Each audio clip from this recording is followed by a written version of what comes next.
Good evening, everybody. Welcome to another episode of Torn Walker TV. I am Torn Walker, and thank you for joining me tonight. America is having an education crisis. The United States currently is ranked 25th globally in education across all subjects, number 38th in math and sciences. If America as a whole is having an education crisis, then Black students are having an education catastrophe.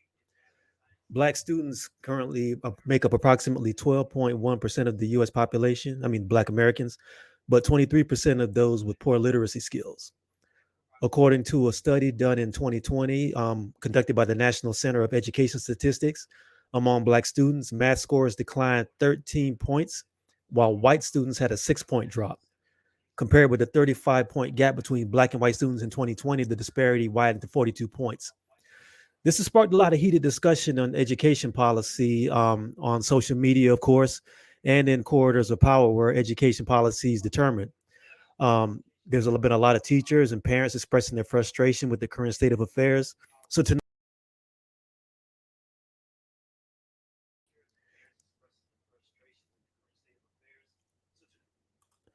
so basically, I just wanted to discuss some of these issues with two educators invested in Black students. My first guest is Laverne Mickens from the scholarship, also known as the Scholarship College Mama. She's an educator and scholarship coach based in Springfield, Massachusetts.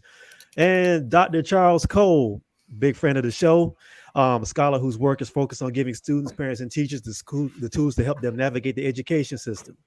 He's also the author of the Black Agentic Parent ebook, a one-stop resource for Black parents who want more from public education. So, Dr. Cole, Mr. Laverne Mickens, how are y'all doing today?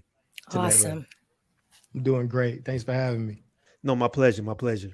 Ms. Mickens, I want And to I'm start. always gonna let Mrs. Mickens go first. That's just always gonna happen. So Okay, that's good because I got some manners, man. That's what I was going to do anyway. So I got you. I appreciate you saying that. Ms. Mickens, let me ask you because I saw your TikTok, that's what wanted me to bring you onto the show.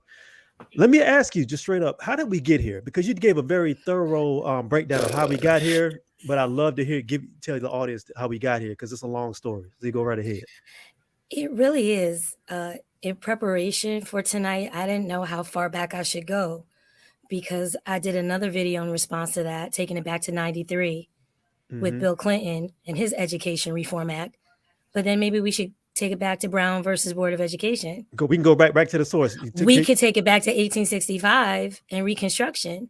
We could take it back to pre-Civil War when they wouldn't even let Black children be educated and go to school. You know what? I want you to take it back as far as you want to go, and we'll bring it right up to the present day. So you wherever you want to start, we'll go. Let me start with myself. My husband and I have 5 kids. They're just amazing. And of course, being parents, I believe that we're their first teachers, right? So I've been in this space for 23, 24 years. I've taught parochial, private, charter, public, Black, white, yellow, green, all kinds of kids in all kinds of spaces.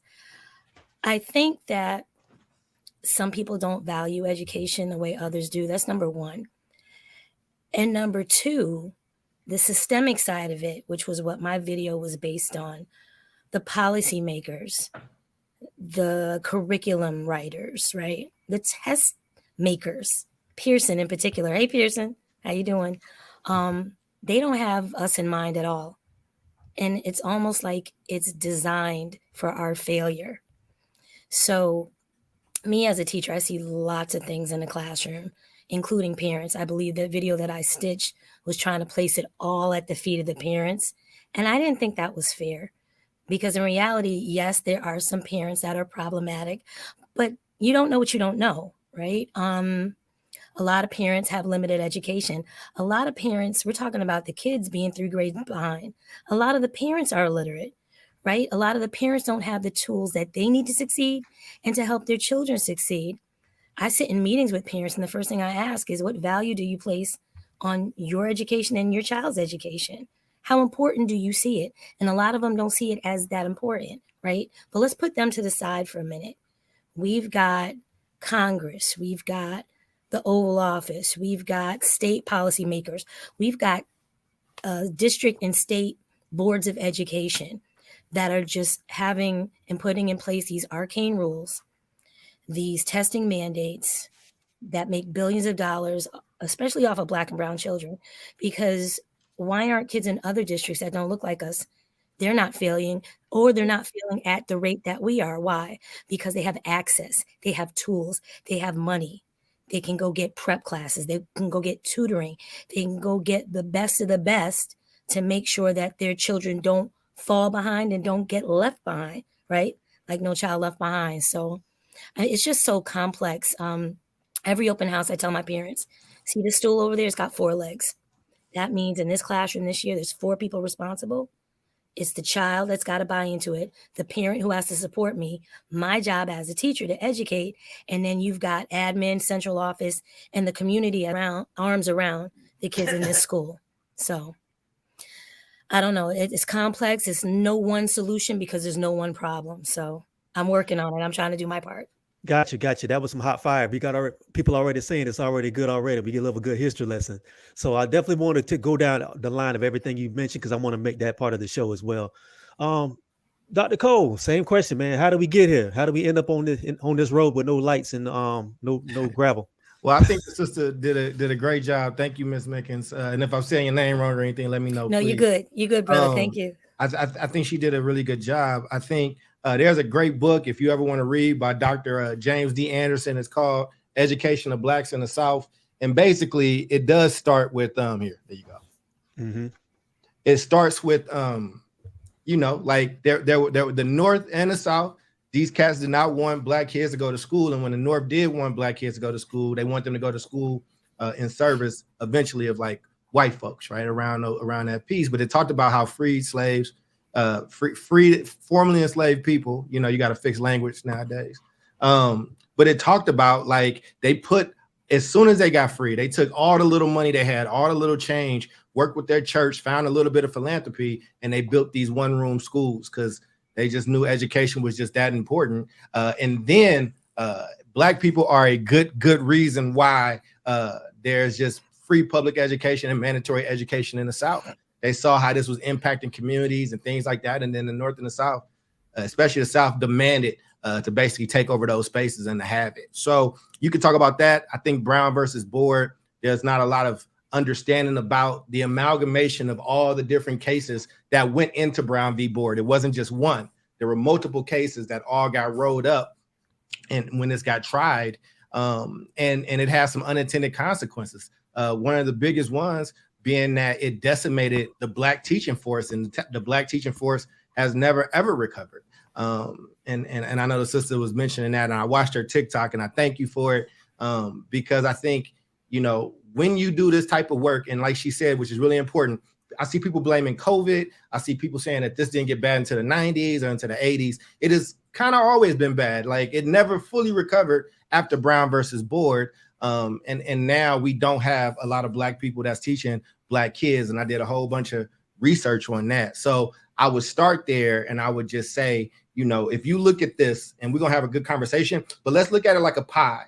And there's a chunk of this that's teacher and education and admin. There's a chunk of this that's home, parent, community. And then there's a smaller chunk. I want to make sure it's smaller, but it's still a chunk of actual student. And again, and I think we have a lot of conversations about feelings and and honestly, I think sometimes because Black people have been done so wrong in this country, we tend to be looking for love in a lot of different places. And I tell the people that I train, if you get a great teacher that loves your kid, you are blessed, and be thankful for them. But if you are expecting the school to love your kids, and I'm not trying to sound harsh, but if you're looking at it to love your kids, you're going to be sadly mistaken in many cases. There will be some where you won't be. And those are the stories you see exalted on television. But I'm like, think of education like the stop sign in your neighborhood. You need that thing to turn red, yellow, and green when it needs to. You don't need, if you're expecting it to love you and to pat you and to say, I got you, you're going to be waiting at that light for a long time. And so I think as we have this conversation, because it kind of blew up from homie's TikTok, I don't want to take any of your setup away, Torraine. I'll stop there. But no, it's all good. I've been talking about this for a long time. I published something about this in Ebony magazine back in the day, just giving parents the right questions to ask, because a lot of times they don't know the right questions. So I'll give one example and then I'll shut up in my super long-winded answer. I have to teach parents that grades do not equal mastery. Grades do not equal proficiency. So what that means is Just because your kid might have got an A in his 8th grade English class, that does not mean that he or she is reading and comprehending at an 8th grade level. You need to ask specifically, hey, what is my child's reading level? And then from there, we can do some game planning. So, and parents are shocked when they hear that, right? Because why wouldn't that mean that in some levels? So I try to build agency in our community by, one, we always keep the system on the hook. But two, I want my parents and community and students and everybody that cares about this to be armed up and taped up and prepared so they can navigate this system that is broken. And I just don't want them at the whim of a system that doesn't love them and has proved it constantly and over and time again. Okay. Well, let me ask you this. I'll be shorter moving on. I'm sorry. It's all good. It's all good. We ain't doing no buzzers tonight. It's all good. It's Monday. This ain't the Oscars. You're good. Ms. Mickens, let me ask you this. What changes have you seen in the needs of students over time? You said you've been teaching for quite a while now, decades. So I'd love to know, what have you seen? Somebody got something going on. I was gonna ask if that's you. Is that Miles? I don't think that's me. Let me see. No, that's me. That's my son, my oldest I'm with right now. Definitely more emotional needs and mental health. Definitely. Kids are always clingy because they're kids, right? They run up to you, they grab your leg, they hug you, they love you most times. But I've seen more behavioral, social, and emotional issues, at least in the last 5 to 7 years before COVID. I'm not even talking about mid-COVID or post-COVID. I mean, even 2019 to like 2012 to 2019. So you saw that so you saw that before COVID, you're saying? Pre-COVID. I mean, kids with no parents, kids in group homes, kids in foster care, kids that have to be the mom and the dad because mom is there, but she's mentally checked out. So they're late every day, and come to find out they're late and absent every day because they have to stay home and take care of the 5-year-old. So you have those issues. You've got kids that are abused at home. So they come to school and they want to lash out and abuse and bully other kids. You see kids that are present, but they're not present. They're checked out and they're not emotionally available and they're not academically available to learn. Kids that are hungry. You know, hunger and poverty has always been an issue, but it's like a tidal wave right now. And you can't learn, you don't care about 2 times 10 if you're hungry. You don't care about learning about your history or science or STEM or coding if you're worried about what's going to happen when you get home. So definitely mental health issues, social emotional, which I feel they tried to throw a Band-Aid on in the middle of COVID. If you were a teacher during COVID, first they sent us home with nothing. I was doing things. My husband and I used Donors Choose, which is a site for teachers to get grants and funding and supplies for their classroom. I got 3 or 4 of them funded, and he and I are both Black Greeks. I'm a Delta, he's an Alpha. We rallied everyone in the community. I took every one of my kids that got sent home that March, and I went door to door to check on them, to get them books, to get them supplies, and let them know that I care and to get them what they needed. Because honestly, they weren't doing work. I mean, asynchronous, what does that mean? I put up a lesson and I hope that you do it. So from March to June, there was a gap, right? So when we got on Zoom, I mean, I'm rigorous. And anybody that knows me, that has me, knows, ooh, you got Ms. Mickens, oh my God. So I tried to provide as much rigor over Zoom as I could, but you had no control. You had the baby in the Zoom. You had the parent in the Zoom. You had the parent either dressed or undressed in the Zoom. You had the kids sleeping in the Zoom. It was just madness, right? And then they forced us back into the building that spring. Why? For testing. I fought against it. My husband and I stayed home. I got my entire class to stay home. I got my entire class to opt out of testing, which, by the way, got me in lots of trouble, but I'm a troublemaker, so it's okay. So, because I think standardized testing is also detrimental to the mental health of children and adults, because teachers have to take a test, take a license to be able to teach, right? So, back to your original question, definitely mental health, social, and emotional. And that's where the behaviors are stemming from also, I think. That's what I've seen.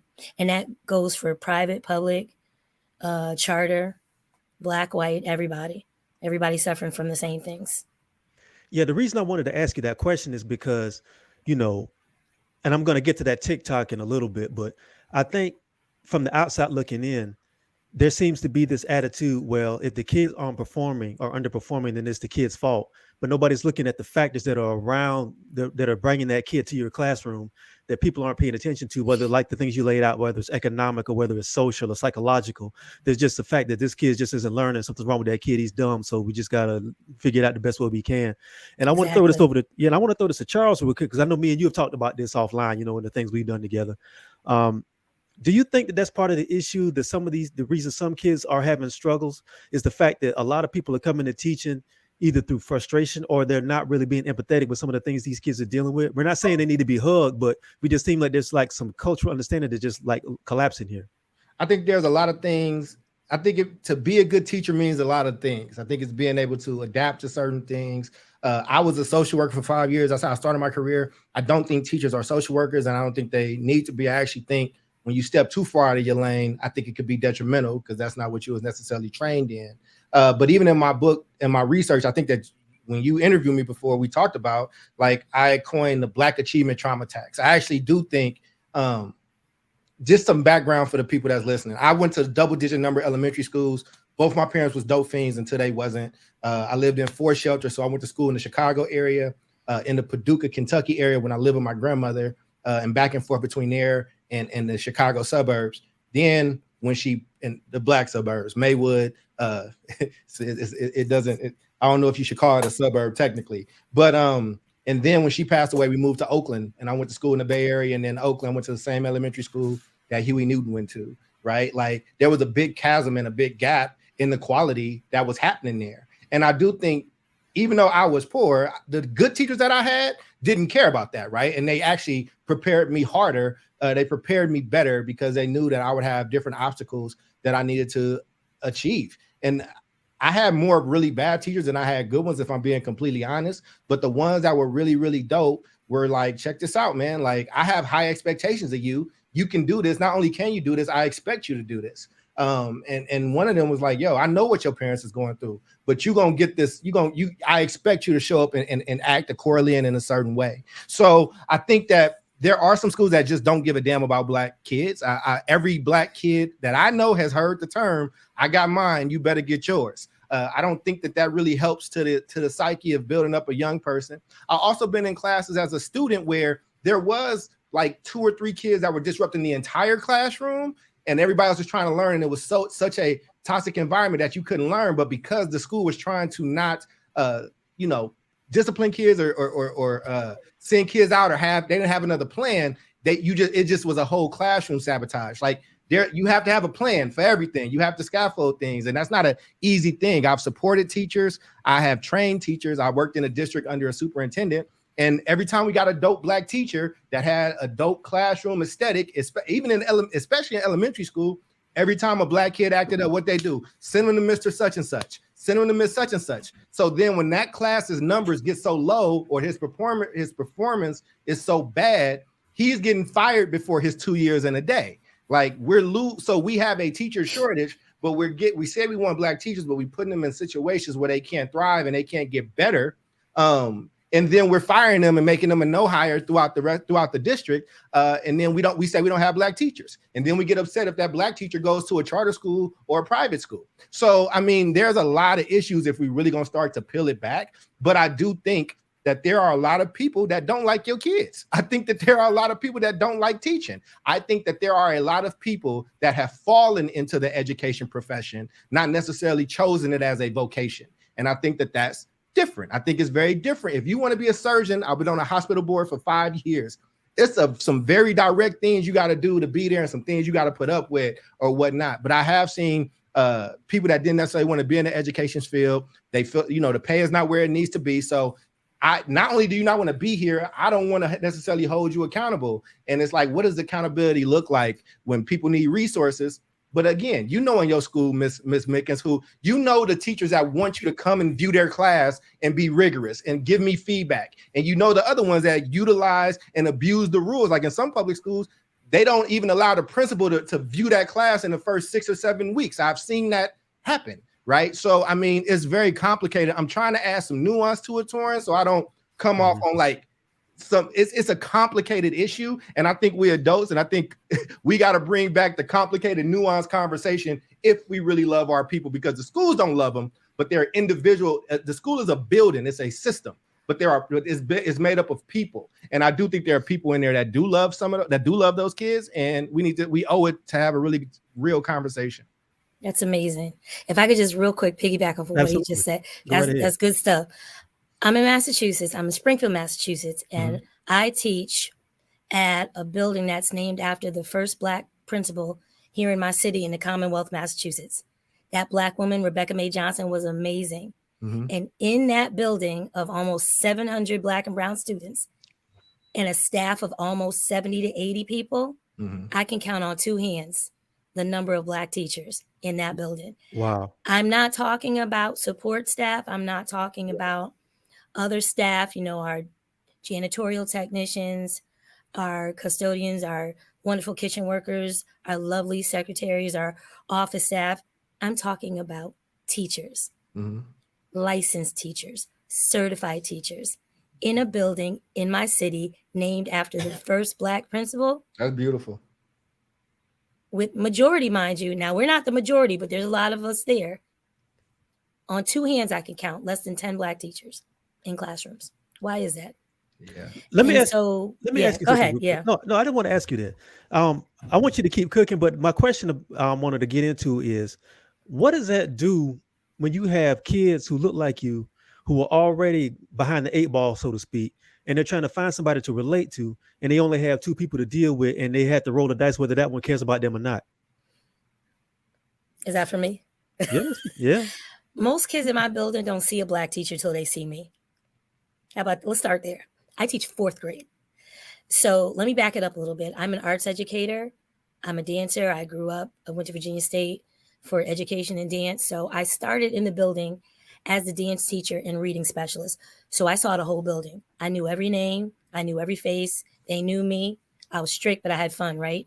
So when we found out that the reading scores dipped, then, kids can do the Dougie, but they can't read. So we're shutting down the dance program, which I think was ridiculous because my dissertation was on arts integration and academic achievement, but no more dance, go back in the classroom.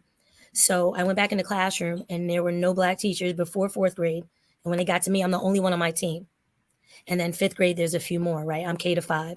So, and I want to be careful here because my 5 Black children, I was their first teacher, Dad was their first teacher, but they had all white teachers all the way up until, I want to say, high school or college, right? So I don't want to say that they can't teach our kids, but they can't always relate to our kids. They don't always understand our kids. I had a little girl last year, always came to school late or didn't want to come at all because she had an issue with hair, and her sister was in the other classroom. So I had them come to me at breakfast and I did their hair. I understand. If I'm not looking right, I almost didn't make it tonight because if I'm not looking right, I don't want to show up. I don't want anybody clown me. I don't want you to make fun of me. The other teachers don't understand that. It doesn't matter. No, it does matter because some things in our culture matter to us, right? I keep a little deodorant, a little Vaseline lotion, make sure they're looking right just in case mom forgot or maybe mom didn't know. Dad, you were at Dad's house or you were at Mima's house, whoever. I keep little things like that, to clean them up, give them self-confidence, things of that nature. There's things that we know that we impart in our students that's just, inherent, that my mom gave to me, that my grandma gave to me, that I'm now giving to them. Maybe because nobody at home is giving it to them, that other teachers that don't look like them can't give them. So, and I hear it in the hallway. I hear how they talk to our kids. I don't know. I'm like, if you hate kids, just say that and just go do something else. Like Walmart, Home Depot, Lowe's. I mean, why are you a teacher? Because you couldn't do anything else? Like, I got into it because I love it. I used to play school. I used to line my dolls up and pretend to be writing on the chalkboard. I love children. I have a passion for education and history and our history and imparting that knowledge to others. A lot of people kind of just, fell into it because, I don't know, they couldn't do anything else or they didn't know how to do anything else. And they're in our districts, in our cities with our kids. And maybe they shouldn't be. That's part of the problem too. And it's not all just the parents, which is why I wanted to address that TikTok and stitch it the way I did. Charles, what you got?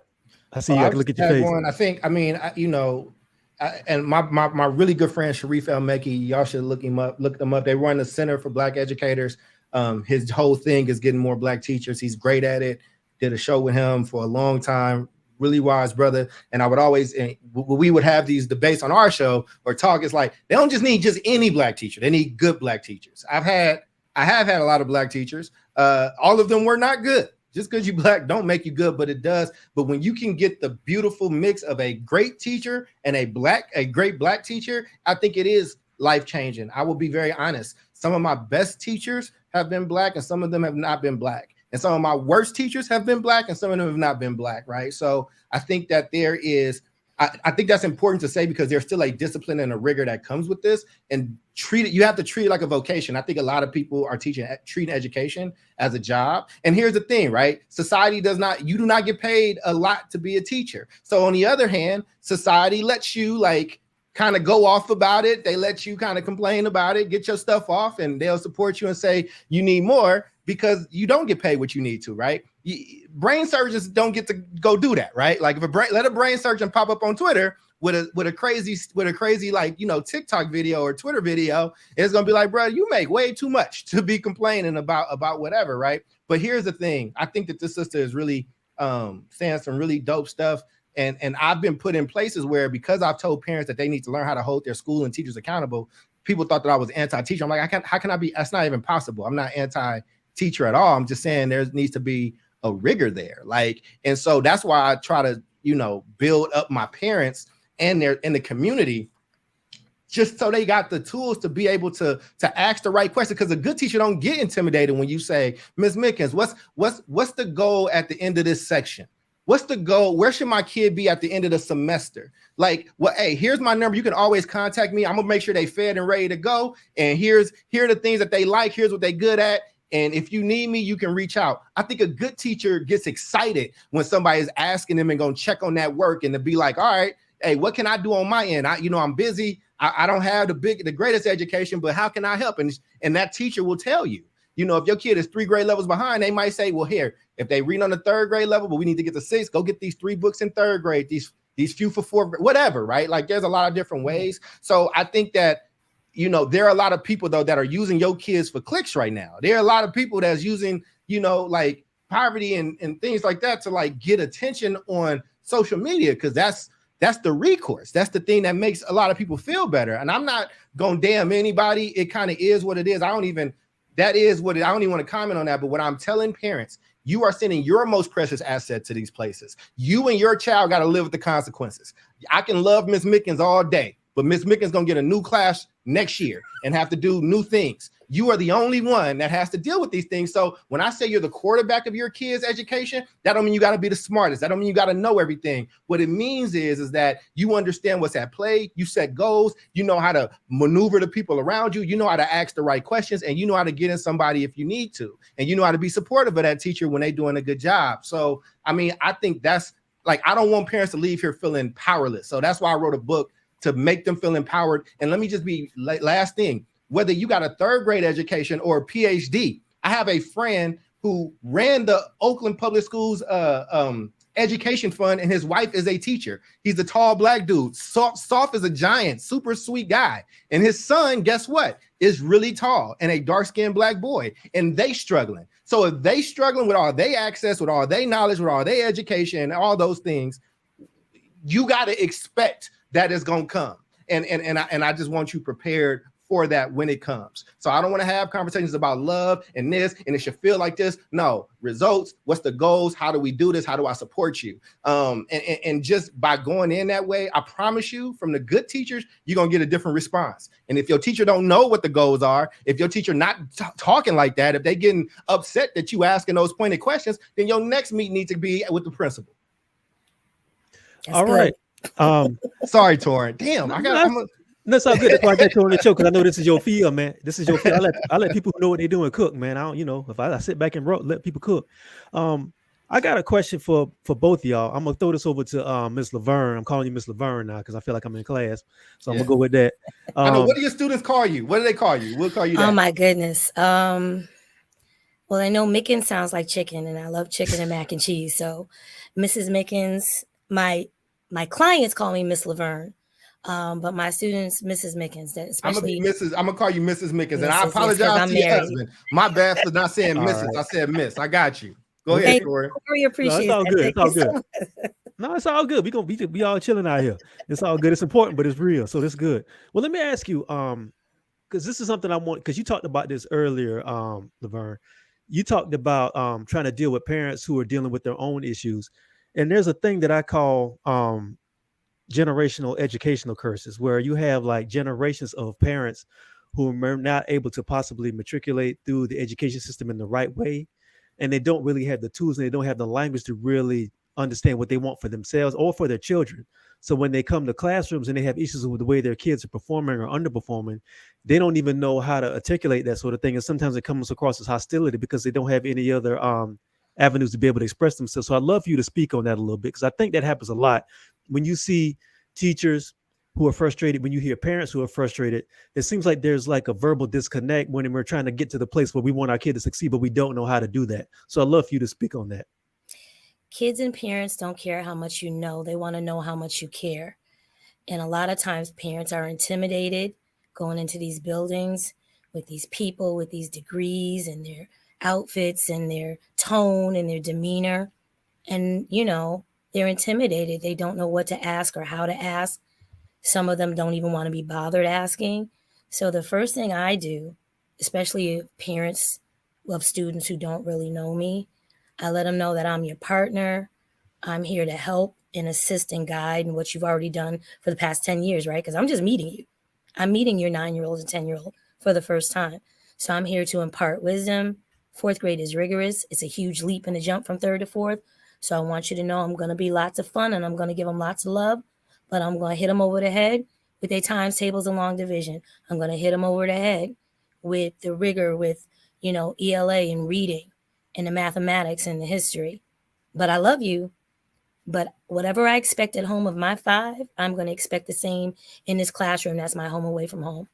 And especially for my English language learners, who I've got a lot of this year, my special needs students, those that are on IEPs and 504s, a lot of parents are intimidated. There's a lot of paperwork, a lot of questions to ask, a lot of things they don't know.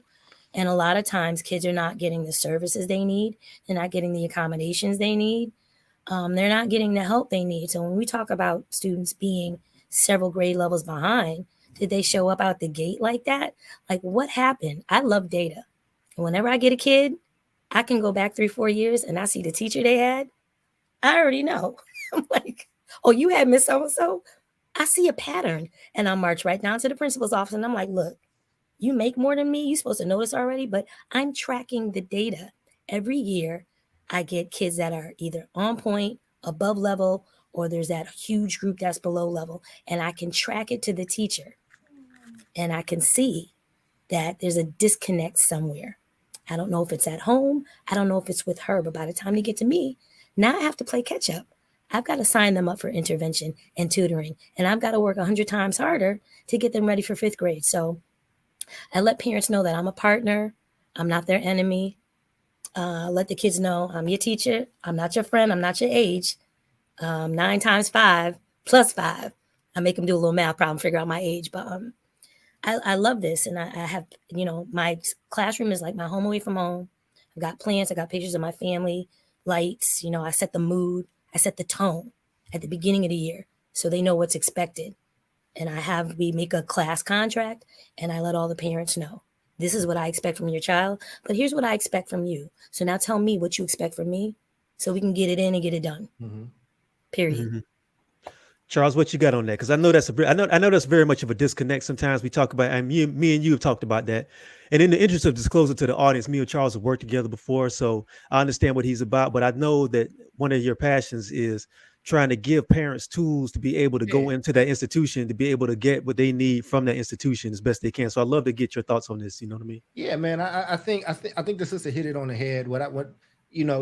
The book that I gave that's completely free and the help. I'm not trying to say none because it's free, but whatever. But I make parents think about it in 3 ways: before the schoolhouse, inside the schoolhouse and after the schoolhouse. Now, before the schoolhouse, I spent a lot of time here. Like I said, I started as a social worker. So I spent a lot of time with parents working on their own guilt. They have a lot of parents I work with have a lot of guilt about what they were able to achieve, about what they were able to do if they made mistakes in their life. And that's somewhat hampering them from fully supporting their kids the way that they can or should, or being intimidated by the school building. And I'm like, don't be intimidated by that place. That place, your child deserves a great education despite or regardless of whatever you did in your life. So I call it the pillar of salt. We're not looking backwards. We're looking forward from here on out. But from there, I teach them how to build visions and goals for their kids. I teach them how to articulate. I call it articulations of my child. And it's a questionnaire that we sit down. Hey, do you know what makes your daughter smile? Do you know the best environment that she is productive in? Do you know what she does when she's upset? Do you know what motivates her?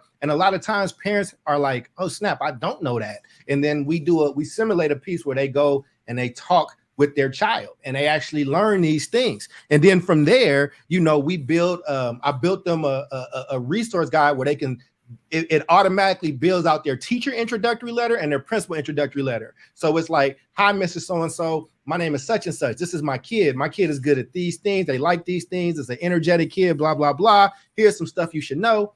And then, here's how you can reach me. Here are the best times to reach me. Let me know how I support you. Then when you get into the school building, it's those same things that I talked about, right? It's like, you got to communicate with your kid's school. You want to have the first conversation with your kid's teacher needs to be very pleasant. And I also train Black teachers as well to say your first call home shouldn't be a reprimanding call. It should be, hey, Mrs. Mickens, Lil Mickens ain't in trouble. Actually, I just wanted to say they lit up the room today. Here's what I see in them. And I just wanted you to know that my door is open to you. When you start a conversation in a relationship like that, it's very different. My mother dropped out of high school and didn't go back until later in life. She was ashamed. So you think of this woman that had this drug problem, was getting clean. She lives in a shelter, her and her husband trying to get it together. And every time she get a call from her kid's school, it's always some probably younger than her telling her basically that she a bad parent, right? Like that's not gonna be the right environment for anybody to thrive, right? So we introduced that. You ask those 5 questions around what's my kid's reading level? What's your discipline policy?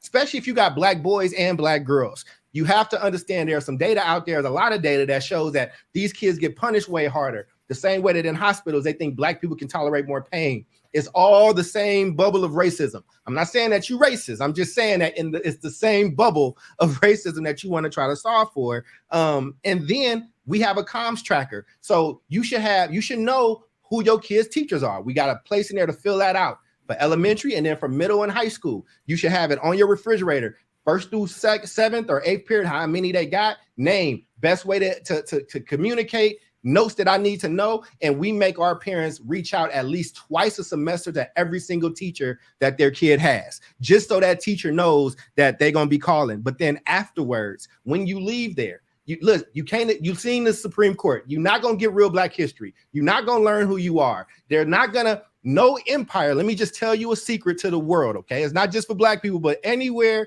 that there's an empire, no empire is going to educate its working base on how to take down said empire. It's just never going to happen, all right? The Roman Empire didn't do it, and the American Empire is not going to do it. So if you're expecting that, I got a bridge to sell you in Idaho.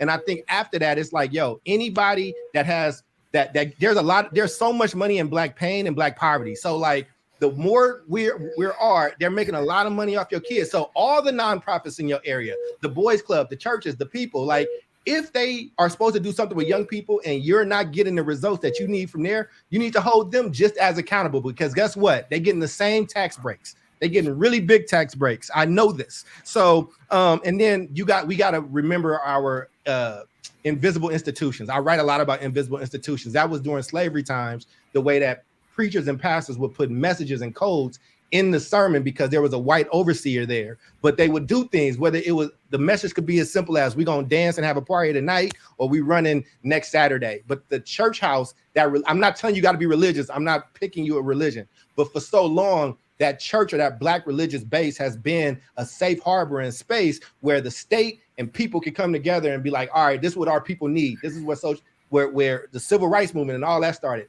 We have devalued that as of late. So what is our community communicating to our kids? I'm Baptist as the day I was born, but every day I went to school, there was Muslim black brothers at 8:15 when the bell rang to be in school. They was moving us along. And guess what? You didn't talk back to them cats. You didn't flirt with girls in front of them cats. Them cats was pushing you along. So there were ways that our community was holding things in check as well, in addition to whatever the school was or was not doing. So, I mean, hold these schools and these systems accountable, and you still have a responsibility to be able to navigate them as you go. And sending your kid into that environment that we just talked to you about, we just showed you, you just saw a TikTok where people got to be extra snappy and kind of to get some likes about your kid that they've been entrusted with. And I don't know that brother. He might be a dope brother, so hopefully he don't take it personally, but I know a lot of people took that personally. You gonna send your kid in that and not check in twice every 3 months? Nah, man, this is your most precious asset. Not Mrs. Mickens, not Torraine's, not mine, not that school's, not that system's. It's yours. And it's not your fault, but that's your baby. And you got to hold them when shit go wrong.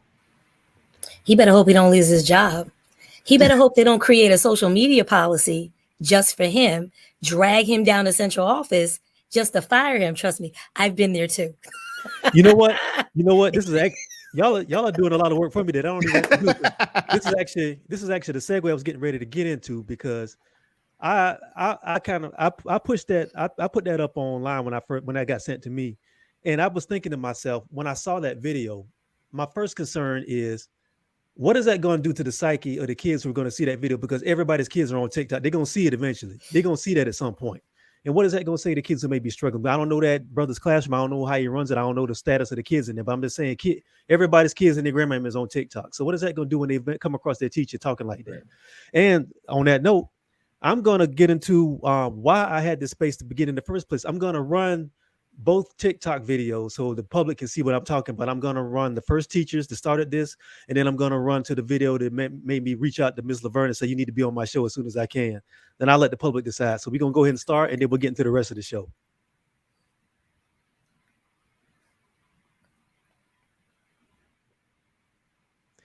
If I can make it run. For some reason, I don't want to run. Hold tight. It's all good. We can stretch. We got fodder for you, man, while you getting it going. Just cut us off when it comes on. Mrs. Mickens, I think it's super dope that not only that you made it, but when somebody reached out that you was down for the cause to be on. I think absolutely. I think that's super fly. I think that's really dope. I'm excited to be here. I like sharing and imparting and learning about knowledge and wisdom. So and I like what you had to say on Twitter, because the internet can be a very fickle, evil, trolly. It don't love you either. It don't. It is fake. It's like, you're a real person arguing with me right now. Like, be blocked and blessed. Boop. I love the block button. It's amazing. The mute button. All it, because they was coming for this brother over here. They always coming for Torraine, man. But you know, Torraine built for it in a different way. You know what? I don't think he cares though. Yeah.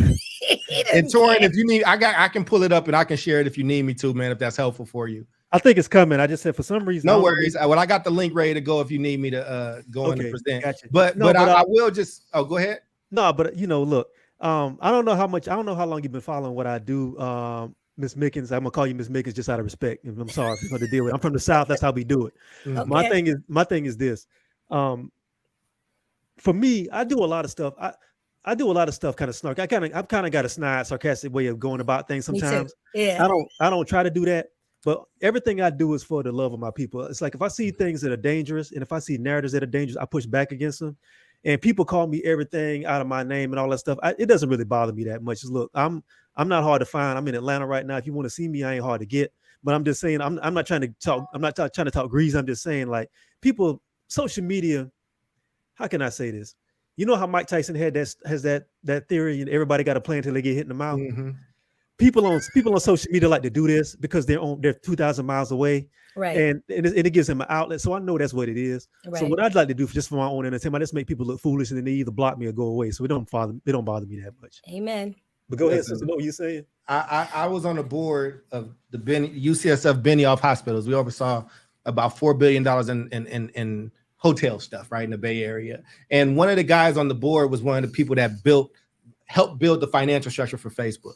He does not let his kid utilize social media at all, right? Like, he's actually did a documentary that's on, if you watch it, it's about Facebook and all that stuff and how they did it. Super dope dude, super remorseful for it. But there, 50 years from now, people will say, yo, you saw this change brain chemistry. Like you saw that this was like, this has the same impact that drugs directly does. And y'all just let kids just go on this thing. Like there will be a 21 and up restriction at some point on like social media, right? I mean, it you know, it might take a minute, the same way, you know, the way big tobacco got to rock out for a long time, the way cocaine got to rock out for a long time. Opioids. Yeah, I mean, not just that. I mean, some of the best psychologists in the world are known for prescribing like cocaine. Like it was common practice. But I mean, you know, Coca-Cola used to have cocaine in it. So, but what I'm saying is, but that is what social media is right now. And what we're doing is we're lying to kids and not giving them truths. And what's going to happen, they're going to make mistakes. Like when you come into this game as a child, right? And you're learning, you're getting all the right answers from adults, but not the real answers. You don't know how to handle adversity. You don't know how to handle when you make a mistake in life, which will inevitably happen. And what you've seen is the biggest uptick in Black suicide rates that has ever been recorded in history, right? Like National Suicide Month. So I mean, I think, but Black kids, like you those numbers used to look very different for Black kids, right? It used to be like, you remember, I mean, I'm gonna be honest, I'm gonna be real on this conversation, not the right answer, the real answer. We used to say, oh, Black people don't do that. Black people don't.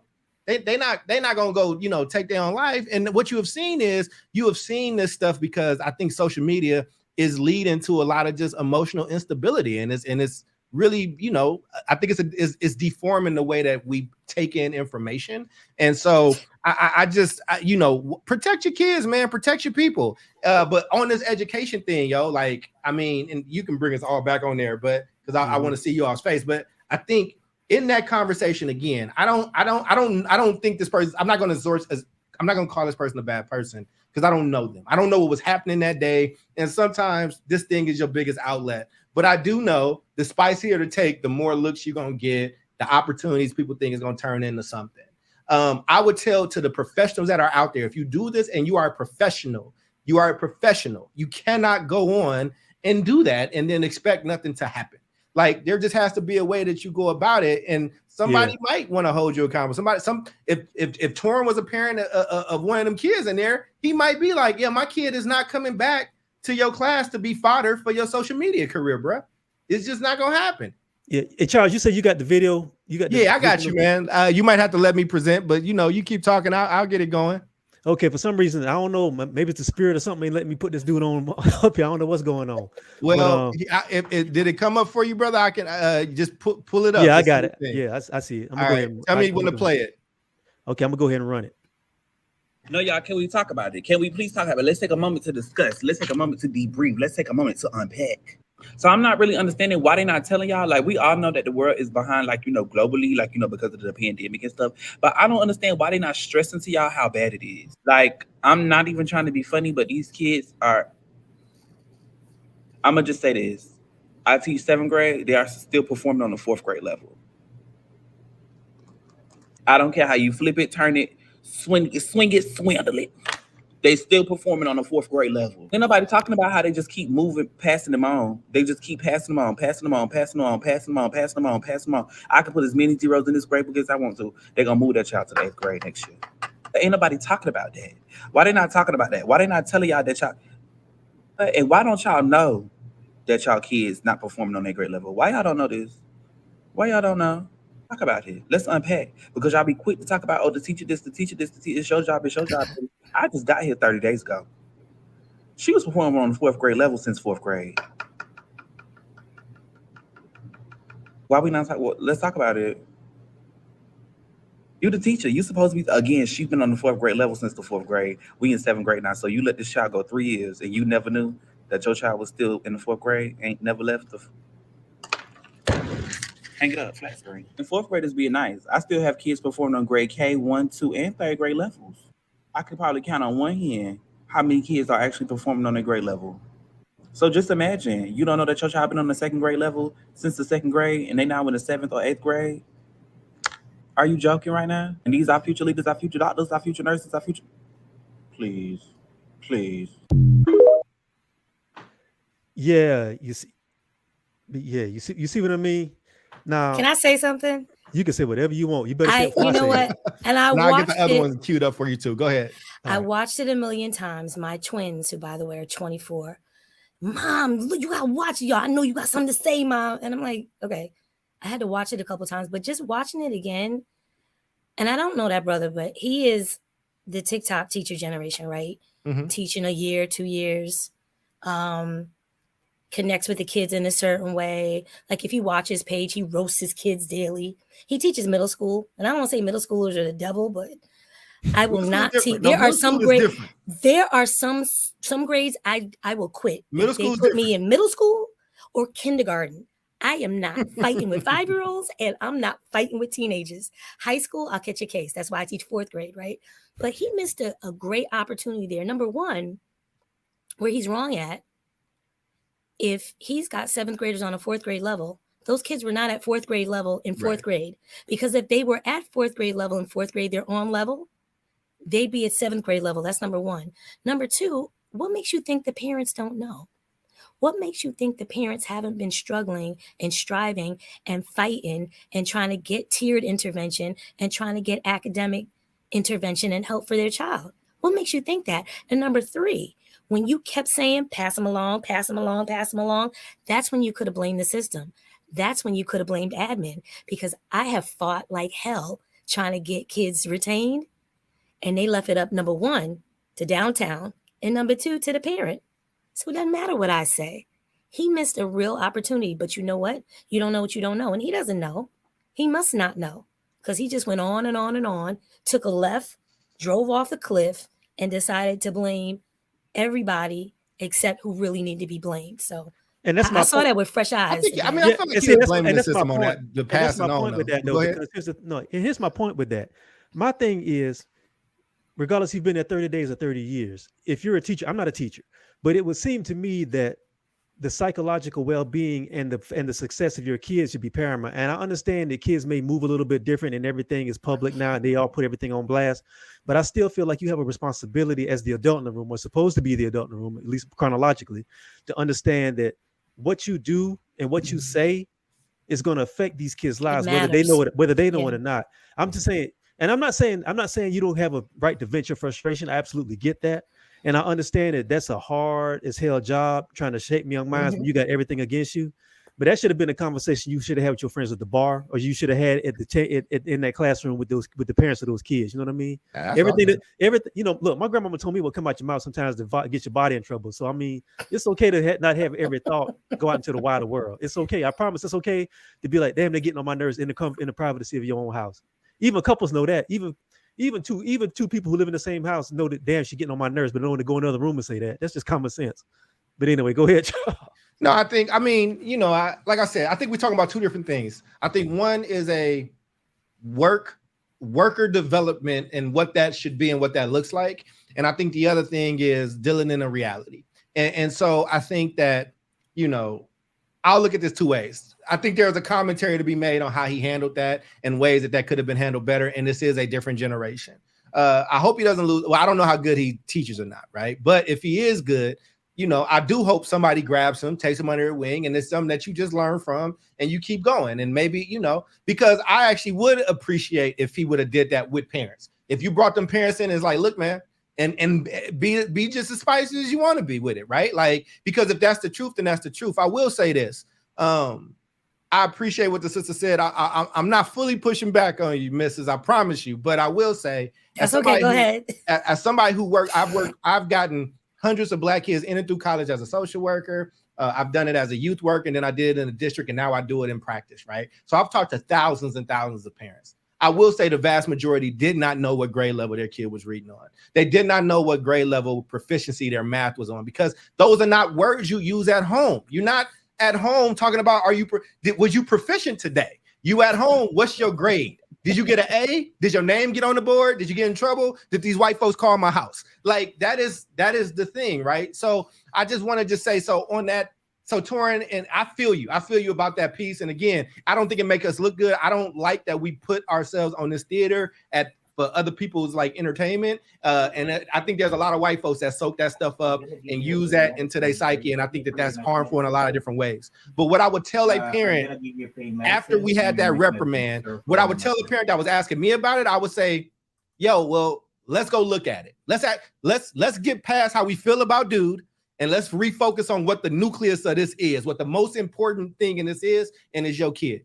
Where is your kid? What can we do? And let's have a constructive conversation about what it means to get them there. So what he could have said was, for that kid and this is what I think happened, y'all. I don't know him. So I'm gonna shoot him a little bit of bail, but I don't know him. He probably had just got off the phone with that kid's parent. That they probably got into it, probably couldn't say some stuff. And I know that because I've been in those rooms when that has happened and people needed to vent. But guess what? This generation don't vent to their friends. This generation don't go outside to their people. This is not the touch grass generation. They went to the phone. They went to the phone. Yeah, this is not the touch grass generation. That died with Bernie Mac. Well, speaking of that, let's go to the next example of how you could handle this situation. Let me know when to play it. I got you. No, let's go to the next part of the situation where that could have been handled. Let's listen to the voice of experience. So go ahead, Charles, go and run that. Oh, you got to share it up there. Okay. We're in kindergarten. This isn't new, folks. I'm going to start it over for everybody. I teach 7th grade. They are still performing on the 4th grade level. And 4th graders are on the 1st grade level. Or even kindergarten. This isn't new, folks. This isn't brand new. They're not only behind academically, they're behind developmentally and socially. And let's not blame it on COVID. Please don't do that. Because they were behind in 2019, 2018, 2017, 2016, 2015, 2014, 2013, 2012, 2011. Shall I go on? And everybody knows. The parents know. The teachers have been screaming about it. Administrators and coaches know. Downtown District Central Office knows. And guess what? All these State Department of Education, they know too. So what's going on? A few things. No Child Left Behind, left every child behind. And if you don't know what that is, Google it. I'm a teacher from that era. Late 99s, early 2000s. Good old George Bush. He thought that legislating No Child Left Behind would get every child to succeed, when in fact, it just punished teachers and brought standardized testing to the forefront. So now we can't really teach. We're teaching to a test. Kids are not learning. We're all going through the motions. And who's making money off of it? Who's getting rich? Curriculum writers, test creators. Hey, Pearson. And please don't say throw more money at it. No, full stop. Do you know how much money goes into education every year? Billions. Do you know who never sees that money? Me. My salary is not going up.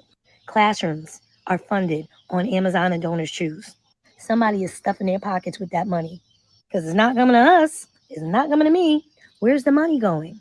And just like in the medical field where they say, the money and the kickbacks is not in the cure, it's in the disease. The sicker you stay, the more money pharmaceuticals get, doctors get, hospital get. They get rich off of you being sick. Somebody's getting rich off of these kids not performing at grade level. Somebody's stuffing their pockets. I wonder who it is. Please understand, I'm a parent of 5 parents. You have to do your part. You have to check the backpack. Now you see what I'm saying? He took himself out. But we'll hold it down for him until he brings himself back. So give me your honest opinion. I want to hear what you think. Oh, Torraine, no, go ahead. Dr. Cole, what do you think? No, and now he's gone. No, it's all good. I'm back. No, the question I was going to ask, you see what I'm saying? I know you're a little bit older than that original teacher. And I don't want to put all this on that one dude, but my point is this. There's a way that you can talk about these issues. You know how they say it ain't what you say, is how you say it.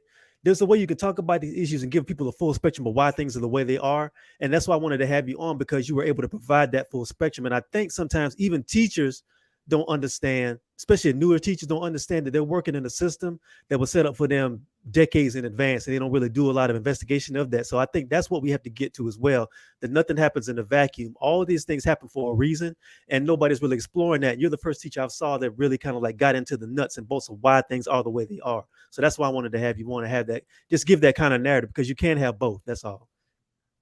I think if that she asked me what my honest opinion of it was, Torraine, I would say I think if more PDs were like that, then more teachers would come and actually enjoy it and get something from it.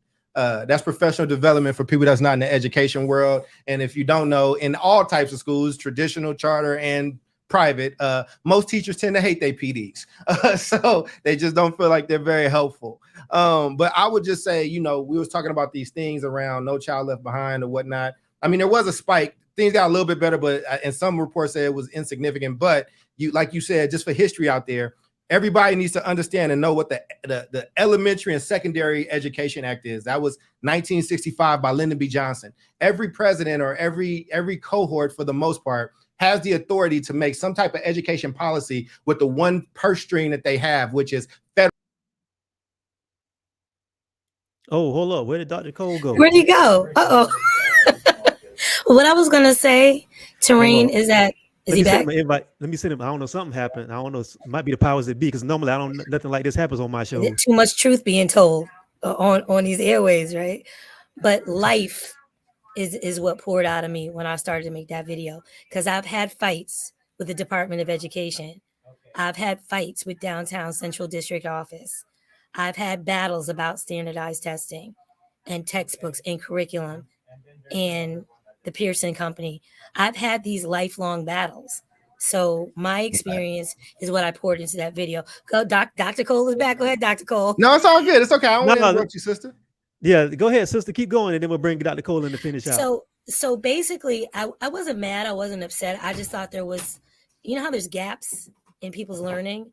I just thought there was some gaps in that video that needed to be filled in. And like I said, you don't know what you don't know. And I just thought I would give people a quick history lesson. That's all.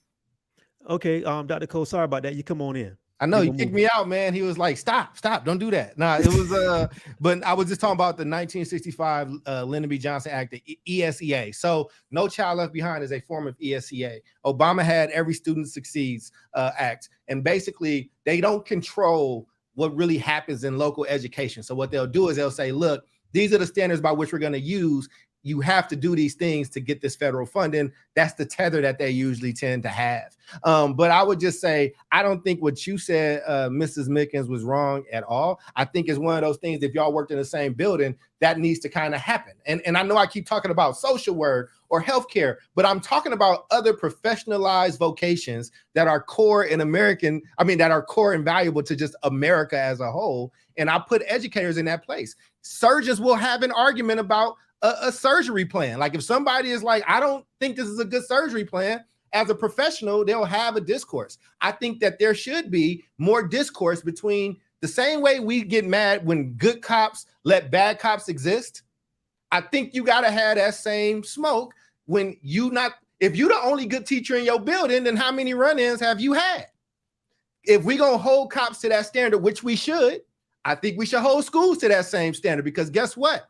When they say that, when you doing what you doing, they're gonna say the school bad, which means I'm bad, and I ain't bad. I prepare every night. I don't be lazy and put a movie on the next day because I had a good night the night before and I don't feel like coming up with my plan. Oh, that's why, for people listening, that's a lot of the times when you watch a random movie that ain't got nothing to do with nothing. I learned that as an adult. Mrs. Mickens is doing that face because I'm telling too many secrets. I've been in the teacher's lounge, B. So all I'm saying is, parents, again, parents, listen, man. I don't care if that young man is the best teacher or the worst teacher. I want you involved. I don't care how he said it. If it's going to impact your child, you need to be checking up on it. And you need to be asking him them right questions. And if he ain't got the answers, then you go to his boss. And if he ain't got or he or she ain't got the answers, then you go to their boss. Like, you have to be relentless for your kids to get what they deserve. They keep doing it because we don't hold them accountable. And I'll say this. There were, in our traditional public schools, there were some of the schools that were blue ribbon schools, meaning that they get the highest notice in the country, and they compete with the private schools in that area.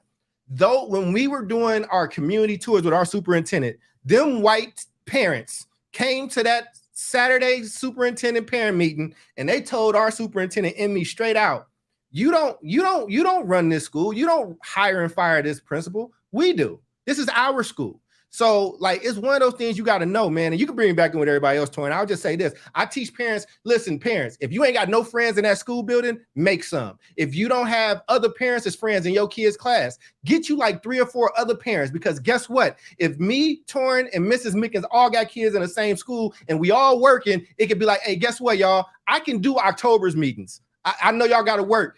Torraine, can you cover and check on my baby, when you go up there in November, because I can't make it. And Ms. Mickens could be like, well, I can go to the games. I'll be at the games to support, right? Like I teach them how to build one, it used to be email, but now it's a phone tree. I teach parents, list out your kids' favorite people. List out that favorite coach, that favorite teacher, that pastor, that favorite uncle, whatever. Hey, me and my son got in it this morning, got in it with his dad. He's having an issue today. I just wanted to let y'all know. Everybody on the same group text. Now that favorite teacher, who ain't even his teacher, might see him in the hallway and pull him to the side. Hey, man, what's going on with you today, man? I got you. Like, build a village. The village doesn't exist in the way it used to. So guess what? You got to build it. And again, you can't expect other people to love your kids. There should be professional courtesy. But if was a fifth, we would all be drunk, man. And how many, I'm telling you, in Oakland, in California, less than 3 out of all 10 Black kids are reading at proficiency. Less than 3. So we can holler and yell and do whatever we want, but we know that when you're illiterate, your chances of going to jail go up. We know that when you are illiterate, your chances of maybe getting pregnant earlier or getting sick, they go up. All this stuff has a connection to it, right? And I mean, if we're gonna have these conversations for us, then we should do that. And we should let Ms. Mickens and homie have this room and their space to kind of do what they got to with it. You know what I'm saying? Like, so I hope Ms. Mickens is getting at them people. Look like she might have dropped out or something happened. Did you drop her, brother? Did you drop her? I absolutely did not. Something happened. I don't know. I think she might have been trying to fix her thing. Hold on one second. I think she might have been trying to fix something, and something went on. I know for some reason, most of us dancing around on this stream that I've done in the last year. I don't know what's happened. Hey, man, it just means you got to come back and do it some more, man. That's all. Oh, look at her. She coming back all fresh. Look at her. Yeah. Screen all sharp. Okay, I understand now. Sorry about that. Well, I do just want to say, Mrs. Mickens, I hope that you feel like, I mean, I definitely honor you and what you do and how long you've done it and the fact that you're still doing it and that you have a standard and a modicum for your contemporaries. Because again, that messaging don't just reflect on him. That's like, oh, that turns into this is how Black teachers are, not how that young man may or may not feel. Let me get into something real quick. Because I take that. It's funny though, because there was a movie that came out in the 1950s. Some of y'all might remember it, some of y'all might not. Your grandparents probably you know I'm going with it, don't you? Yeah, you already know. Okay, there was a movie called Black Boy Jungle that came out like in 1956, and it was starring Sidney Poitier and Glenn Ford, where Glenn Ford played this inner city teacher. Who else was in there? There was a lot of actors who went on to become famous in that movie. Vic Morrow, a lot of other people played delinquents in the movie, but the movie basically talked about the economic structure in the school I think it was either in the Bronx, where these kids were smart, but they didn't have any outlets, and their outlets turned into like quote unquote negative activity or getting in a situation where they could exercise their creativity in ways that didn't really benefit them. That movie came out in 1956. It's 2023, and we're seeing some of the same economic issues going on, where you see parents who are economically disenfranchised, or parents who are economically disadvantaged or culturally disenfranchised, and they still want the best for their kids, but they don't know how to go about getting that. So I'm going to ask Ms. Mickens, what part does economic status of families play in the parts of these statistics that we're looking at that are very dismal when it comes to Black kids? Money is huge. I mean, even if you think about it, I consider myself and my family to be middle class, and we're paycheck to paycheck, right? I mean, everybody's struggling. And forget about before the pandemic, we were like borderline, but now with prices skyrocketing, everything costs $1.5 million, like groceries, going out, DoorDash, like anything, you name it, clothing. It's just ridiculous. So think about if you don't have a steady income. Think about if you're not considered middle class. It's like there's no life raft, there's no safety raft, they're drowning. People are drowning. So And I can understand that anxiety, the pressure of having to make ends meet, even with certain safety nets in place, Social Security or food stamps or, assistance from the government. It's not enough. It's not enough. It's expensive. Going outside, My kids say, Mom, it costs $100 to go outside, so I'm going to stay in. See? Yeah. Mm-hmm. Yeah. I mean, and again, I agree, and I'm empathetic to that. And like I said, I don't want to do my story this and that. You know, white people like to take that when you got a success story in black people and they try to use it against other black people. We're not doing that. But I will say I was extremely poor, right? Like 4 shelters. Like I said, both my parents was dope fiends. And here's the thing, and they raised the doctor. It's Dr. Cole now.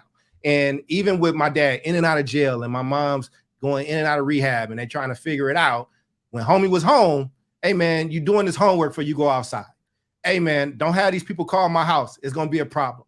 Or like my mom, hey, what do you need? How can I be supportive of you? Right? Like, you know, they play good cop, bad cop. I didn't always like them either. I didn't like when my dad came to the school because he wanted everybody to know that his kid had a dad and he was there. And I think he did too much. Right. But again, shit worked. And I mean, and as somebody who went to 11 elementary schools, at least 11, I really kind of lost count in multiple places.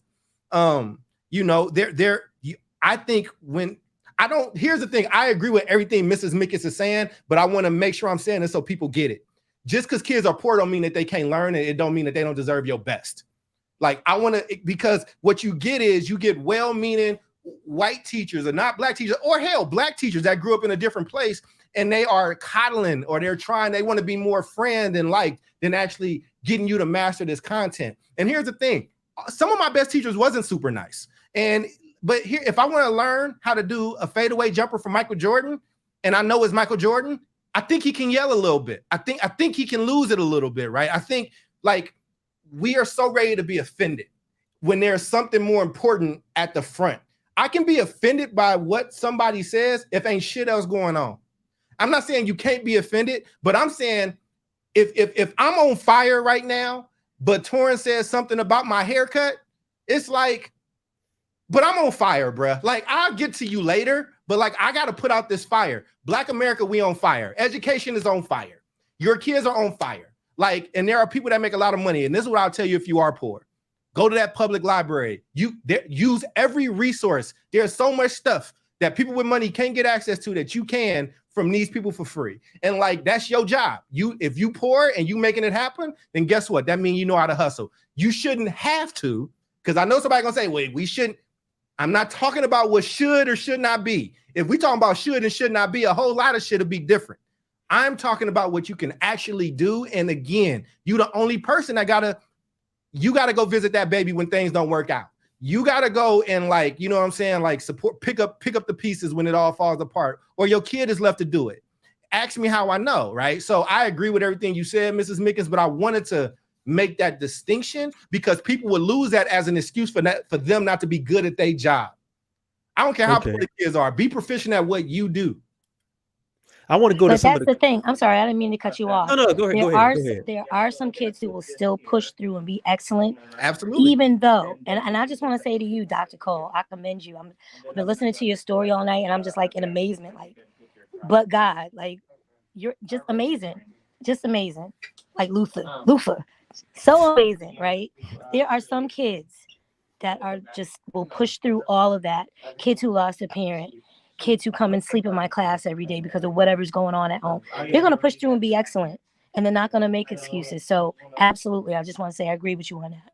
Well, can I just, for less than 2 minutes, Torraine, I'll just say, you know, I believe in a term called education malpractice. I think it should be a thing the same way it is in hospitals. We make doctors pay for their own damn malpractice insurance and lawyers, right? I think this is so important that it should be. Here's how I got lucky. I'm not here just because I just was this superb kid, right? With these great parents. When I moved from Kentucky to Oakland, my accent was so thick. It was such a Chicago and then a Kentucky twangy, and I had this thick accent. Because I had a thick accent, I was slated to start in special education the next week. Luckily on Thursdays, they had read aloud day. And in Kentucky, for whatever reason, literacy was their thing.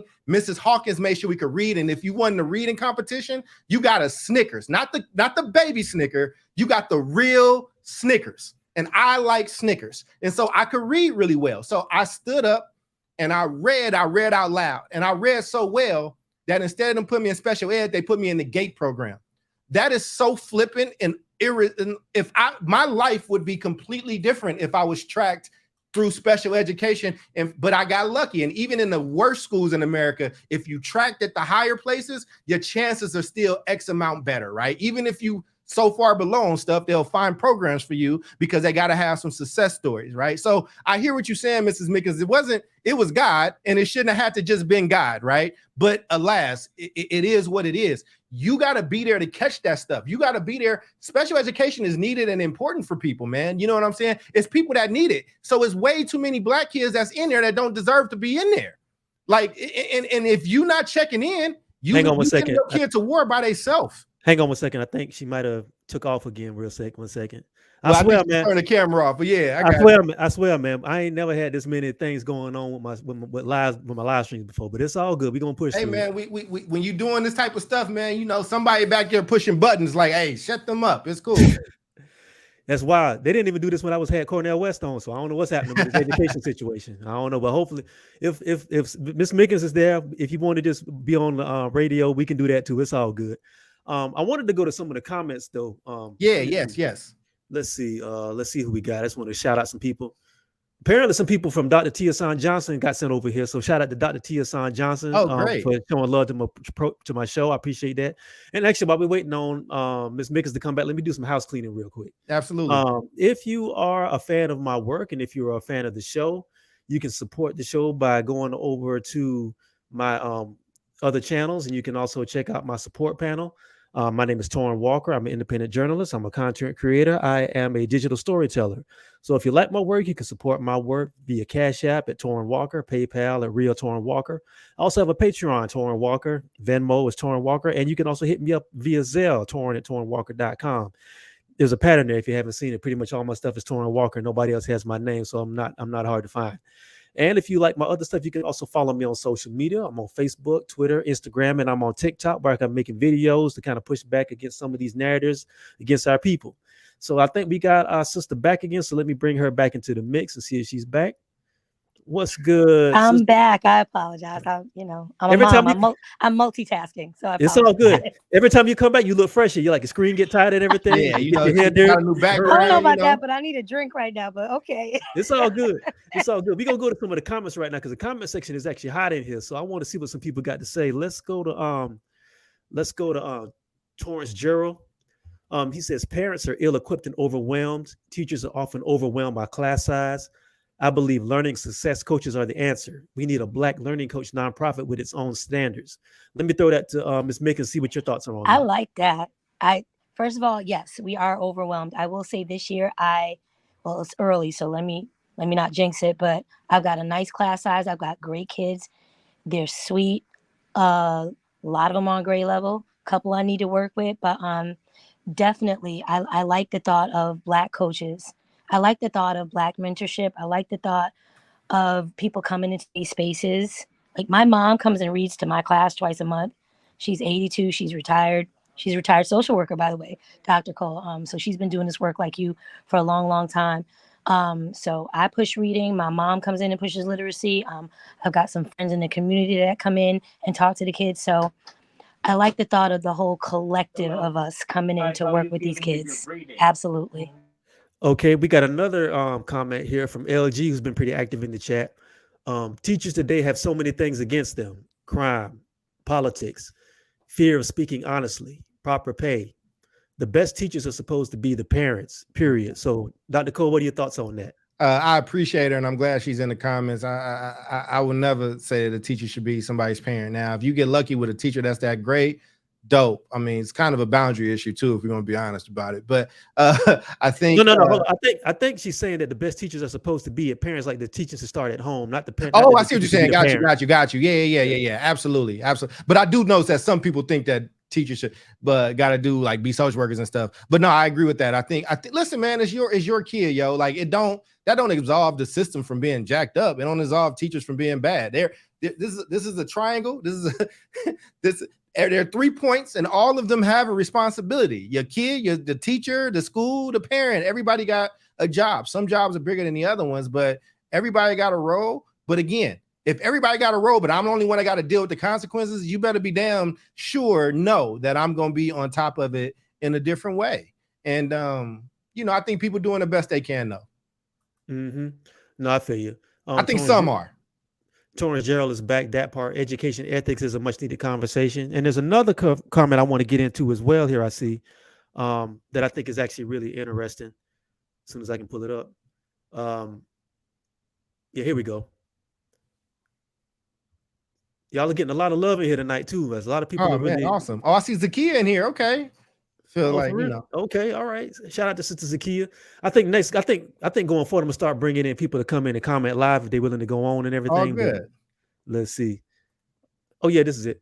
Coming over from Dr. T. That's Dr. T. Hassan Johnson stream. Somebody's got to do something to help these boys. Absolutely. Let's talk about that a little bit, because while Black kids on a whole are dealing with some struggles, I think there really is a conversation that needs to be had about some of the individual things that are specific to Black boys. There's Vox did a study, and I think the National Association of Education did a study. The NEA did a study saying that sometimes Black boys are singled out for more discipline, even when they're not really doing anything that should be acted upon. They just are seen as Black boys, and because they're Black boys, they may be a little bit more vocal, or they're a little bit more active. Some of the other class, they're already seen as discipline problems. So, Ms. Mickens, what are your thoughts on that? Because that has been proven, and there's data on that. It has, but I was going to push back, because there's no group that's more disciplined, and there's no group that teachers are more harder on than Black girls. And there's books and there's data on that. That's my son that's beeping right there. But they adultify us at a young age. They punish us for our attire and our hair. We're sent out of the classroom at higher rates. We're thrown at ISS, or what you might call in-house, at higher rates. We're thrown out of school at higher rates. So while our Black boys, there's peril there, and We're talking about Monique Morris's book, right? Black girls are catching hell. They catching hell. Hell. I want to be, and we're not about. I don't want to sound like I'm pitting Black boys against Black girls, because I'm not. Exactly. I'm not. I don't either. What Mrs. Morris, Dr. Morris's book had said and looked at, and I want to be, I think she's brilliant. What it was saying was that it's underreported. Like, we don't know how bad it's been for Black girls. And when you still look at stuff, though, Black boys, the way they incarcerated, the way they suspended, the achievement, who graduates and stuff like that, Black boys still riding the top. But it was saying that Black girls have been not been getting this type of. I don't even want to like refute it, because I feel you. Absolutely. It starts a different conversation, and that's what I study. But like, right. I think that but I think you're absolutely right that Black girls they're getting treated a lot worse than a lot of people had known about, and it is terrible. It's terrible for all them kids. The same way that if you're in Appalachia, listen, I used to live in Kentucky. I met it was a lot of poor white people that was getting some crappy schools too. I'm not all lives matter and nothing that we got happening. What I'm saying is, if you Black, you brown, you poor, it's really, really, really rough for you out there. And all these people need to be being held accountable. But I think you should continue saying what you're saying about Black girls, Mrs. Mickens. But I know when that came out, that became one of the narratives. And it's like, them Black boys still up there, you know what I'm saying? But we also need to make sure we paying attention to our Black girls too. I respectfully, hopefully I was respectful with that. No. I don't. First of all, I don't want to say. I'm not going to turn this into a Black boys versus Black girls conversation, like you said. But I do know, because I deal in data as well, and I do a lot of reporting on this.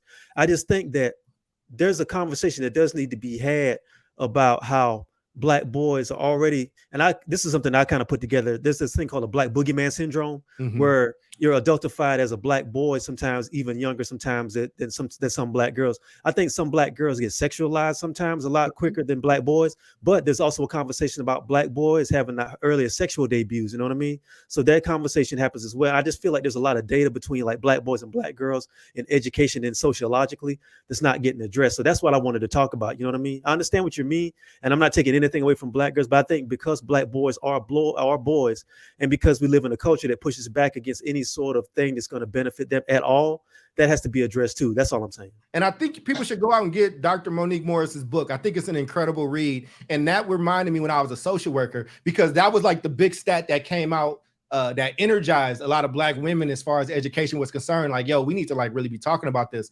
When I was a social worker, that's when we started seeing the studies that Black boys have been molested and all these things a lot more than what's actually reported. It's actually really, really, really up there. You know what I'm saying? So I know when you get that data, I know how that feels. And I think people should read and be up on all of it. You know what I'm saying? But I wrote another book that's also free. My team does not like when I do all these free books, by the way. We talked about this, Torraine, but it's called Stop Hustling Backwards. And it's for Black boys who are going to be the first in their family to go to college. My parents have been to jail. My dad been to the military, but my parents never been to college, and it was tougher for me because I didn't have that. So this book is like an uncle or big brother book that's written at the level for an 18, 19, 20, 21-year-old boy that's going to be there. That just gives them some game. Like a lot of Black kids that go to college don't know that you paying for every facility on that campus. That's the gym, that's the healthcare, that's all that. Use it, right? Like kids are out here getting sick or thinking that they might be pregnant, whatever the case is, and feel like they're alone. It's like, no, you pay for that clinic that's on campus. You actually have a right to everything in there. You are insured while you are a college kid, right? So go take advantage of that. Or how to get their financial aid stuff taken care of. Like I did when I worked with people who were well-meaning, white people, some young Black people, I would make an assignment at the beginning of the year for all my kids. I would say, I'm giving you these papers. You need to be able to produce these papers at any time within 24 hours. And we would do that, and I would have bonuses and things for them. And sometimes my colleagues would let them slide if they didn't have it. And I'm like, you got to stop. I have financial aid. They lost my paperwork every year. I had to reproduce this stuff. I'm trying to prepare them for what's coming. So again, man, if you love these kids and you know they poor and you know they going through stuff and you know all these things are happening at home, I'm not saying don't give them a hug, but I'm saying prepare them for when they hit the mat, how to get up. Prepare them for when people swinging at them, how to duck and cover and hit back. So they are not in the perennial space that Torraine talked about at the beginning of this, of Mike Tyson saying everybody got a plan till they get hit in the mouth. Well, I grew up getting hit in the mouth and stomped and all that stuff. And I needed that because people love your story when you're 14, 15 years old. Nobody steps over the 40-year-old Black bum and say, what happened to you? And they're not, because that's not the world we live in. I'm not trying to be mean or like, I do think we got a good balance of energy here, but why don't you go? You can soften this up for me, Mrs. Mickens. I feel like I'm yelling at people right now. No, I'm not going to do that. But I agree with both of you. I've had many a student transfer to my class, 7, 8, 9 years old, already beaten up by life. Still, go in the corner, detention, demerits at their other school. So I get all of that, and I agree with both of you. I need copies of all these books you keep talking about, Dr. You know what? Drop all of them in the chat. I need the links. You know what though? I told Cole this before, man. When you on these shows, you gotta have some physical copies, or at least send some copies to the people you're gonna be on, so they can put them up on the screen, bro. I got you. Everything. I got you, brother. I can pull them up for you if you want, man. Nah, I need you to promote some of my stuff. Listen, I was thinking to myself, man, why you telling me I could have put that up while you were talking? I thought I was the best promoter. I'm not trying to. The thing is that I that's wrote about it. That's what I'm saying. That's what I do. I do that for real. So it's like when I see branding opportunities and people letting sit on the table, I'm like, man, you should have had that right here. But it's all good though. I got you. Well, you got everything, but I'll make sure you got everything, brother. I got you. I will comment on Twitter or YouTube right now so it comes up on the screen. All right, cool. Let's get into solutions, because we talked about some of the issues and we talked about some of the problems. I want to go to Ms. Mickens. Let's talk about some solutions to some of these issues. What can we do? What can we do as teachers, and what can we do as parents? I know it's a lot, but I got faith in you. You've been killing it. I wrote some things down. First, you got to meet people where they're at. You got to give people resources and tools. I think you've also got to try to empower children to advocate for themselves, empower parents to advocate for themselves. As far as academics, I think that you should definitely get your kids tutoring. There's free everything, like Dr. Cole was just saying. If it's free, it's for me. And if it's out there, grab a hold of it. Everything doesn't cost $1 gazillion, right? So get your kids tutoring, get them a workbook, get them online. You struggle with math, get on Khan Academy. Mr. Khan, it's free. If you struggle with reading, get on Epic Books. YouTube is like my co-teacher in my classroom. Is my best friend. So get the kids to advocate for themselves, get the parents the tools that they need, get the community and the stakeholders in the classrooms and in the buildings. Get these college kids out of the dorms and get them in the classrooms. Adopt a classroom, adopt a student, show them how much you care. You right. I've got like 3 colleges within the vicinity of my elementary school, and I go and recruit on my own. I'm like, you, and you. You need to come and see me and sign up for my cohort and go see these kids and let them know this is this college. You can go to college or you can have a career and come in here and talk to them and just, say hi and show your face. So I'm not the only one talking every day because they get tired of hearing my voice. But just, that's what you got to do. People need to come together as a collective to help these kids, help these parents, and help these families. Mm-hmm. All right, Dr. Cole, I'd love to get your thoughts. Solutions. I know your own solution, so let's hear what you got. Yeah. I think, I started about it, right? Like I said, I break this down to 3 things. I think, think about before the schoolhouse, like there's work you need to do before you even send your kids into that school, right? Like you are their first teacher and there are things that they need to get from you. And you need to be reinforcing. But I think when you inside that school, you want to try to start out with the best relationships possible with those educators. You want to let them know you're open to different types of conversation. You want to know what that discipline policy is, because we just both talked about whether you got a black girl or a black boy or any type of child, honestly, right? You want to know what that discipline policy is. So if your kid does get in trouble, and then you want to make friends with other parents. You want to make friends with people inside the building. In the book that I did write that had a lot of my research in it of these black kids that was impacted by the crack epidemic, one of these kids was about to get expelled because he was having an outburst, and not his teacher, another black teacher down the hallway, she called his mom and said that this is what's about to happen to your boy. I think you should get him tested. I think he's just bored. And he was a gifted and talented student. And he ended up testing into like a dope science school. After that, I think that you need to like tap into your community as best you can. Utilize every resource, find mentors, find people, boys clubs, the church, whatever it is, like something that has those things that can actually be, supportive. And I know we talk about being poor and all that stuff, but you got this in your pocket. And if you got this in your pocket, anybody you love, anybody you thought was smart, Malcolm X, Martin Luther King, Sojourner Truth, Aristotle, Socrates, you got more knowledge in your pocket than any of them people combined. So like I make YouTube playlists for history that's like relevant to certain grade levels, right? So it's like, look, if they're going to go on TikTok, if they're going to go on and look at Roblox and things like that, then make them at least spend 20 minutes looking at this thing and y'all have a conversation about it, right? When I was a kid, there was always one family that had Encyclopedia Britannica, and we saw them as the rich kids on the block, and we was jealous. Right? I remember, and this is why I hate those things that black people don't love education and black people don't love their kids. Because not true. And Ebony, I had Ebony Jr., Jet, Ebony, I had all that on my dining room table.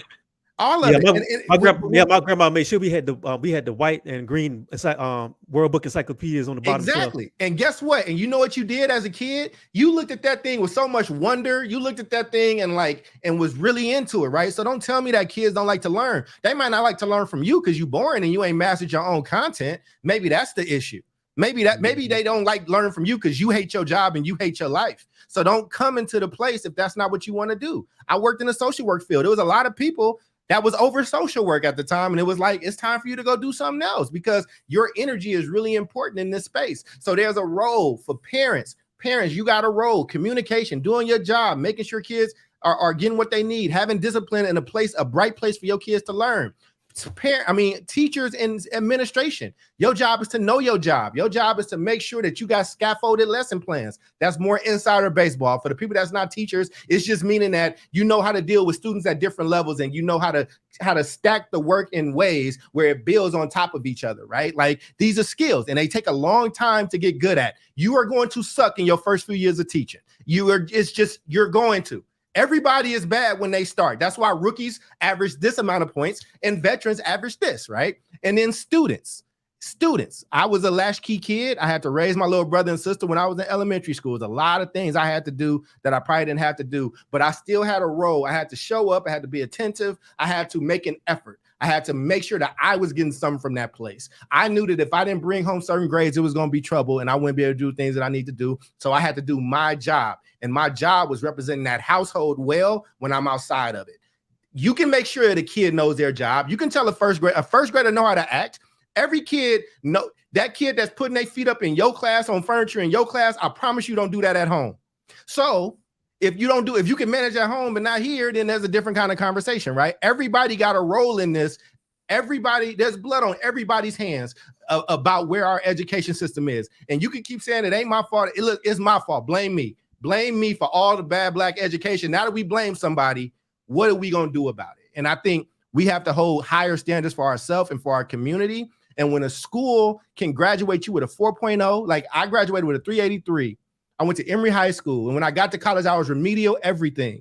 I graduated in the top 10% of my school I left and went to a different school in Stockton. I still graduated at the top, right? But I was remedial everything when I went to college. That is education malpractice. And like the brother said, even though he said it wrong, it's not that I shouldn't have been passed through, but somebody should have at least been like, yeah, bro, you're not ready yet. So let's get you ready. And so I challenge that brother because I want you to keep your job, but take that moment, man, and why don't you become that master teacher that can also grab other people later on in life, because we need people to be in these classrooms that want to be there and that are excellent at what they do. All right. And then let's go to this. I wanted to end it on a high note, but I also want to be realistic. So let me go to both of y'all. Let me go to Ms. Mickens, and then we'll have Dr. Cole round it out. And cut me off if you need to, brother. No, it's all good. We don't do that. Like I He said, this needs to ain't be the a Oscars. preacher. You ever thought about being a preacher? Never. I'm trying to be a better Christian. I'm a heathen, though. I'm working on it. No, this ain't the Oscars, man. We don't play music when you run long, man. That's all good. She said preaching. I was like, no. I love the Lord and I love my church. That is. Please don't make that my call. And I'm trying to be a better Christian. I'm bad. You never know where you may go. But let's answer this though. What will happen to Black children, and what's going to happen to this country if these issues aren't addressed? I'll give that to Ms. Mickens, and then I'll let Cole round us out. That's too deep for a Monday. If things don't change, we're on a steady decline. It's just the demise of, they look at 3rd and 4th grade test scores to see who's going to college and who's going to prison. They did that a decade ago. So if they did that a decade ago, you can just imagine if things don't change, what's going to happen to us? What's going to happen to our kids? What's going to happen to us as a society? It's, I don't want to say there's no hope. There's always hope, but I don't know. Technology, social media, kids are addicted to their phones. Parents are addicted. I'm at a loss for words because I'm in transition now and I don't want to leave education. And it won't be the kids that make me leave, but the grown-ups, the adults making the decisions, and the people that are making decisions over aspects of our lives in different sectors, in business, in the healthcare field, just in general, in politics. I don't know if I see it getting any better. I really don't. There's some really dark players and things at play, and they don't have the best interest of us at all. So I'm hopeful and I'm prayerful, but I just don't know. I'm going to do my part, though. I'm going to always do my part. I'm going to stay in 10 toes down, fight the good fight, but I don't know. All right. Dr. Cole, what are your thoughts? On what exactly? If what's going to happen to Black kids and what's going to happen to this country if these issues aren't addressed? Oh, the same things is going to happen. I mean, this is by design. You need in an empire, you need like a pauper class. Like, you know what I'm saying? Like, so, you know what I'm saying? You need workers. You need people that can man grills and do jobs that other people don't want to do. So, I mean, what's going to continue to happen is what's been happening.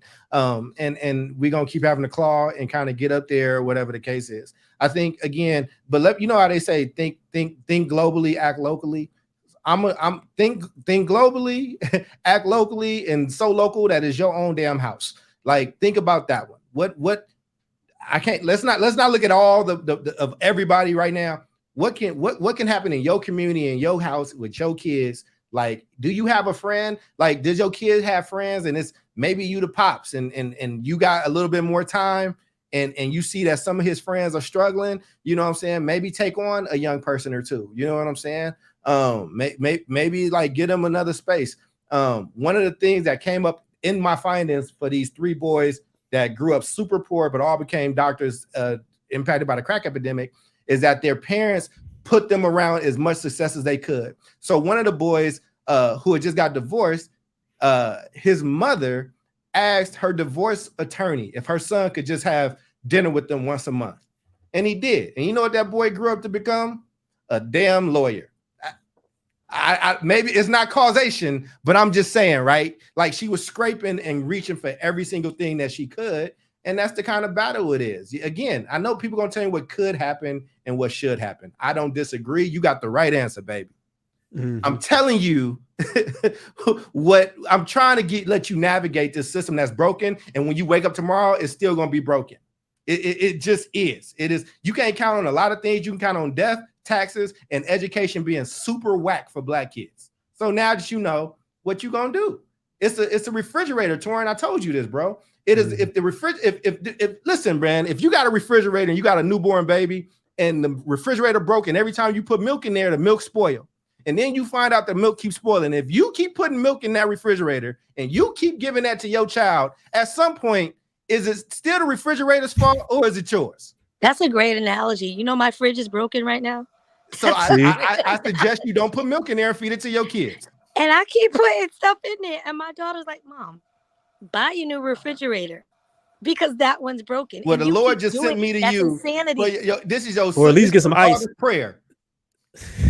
Or at the very least get a cooler till you can get a new one or something. Don't something.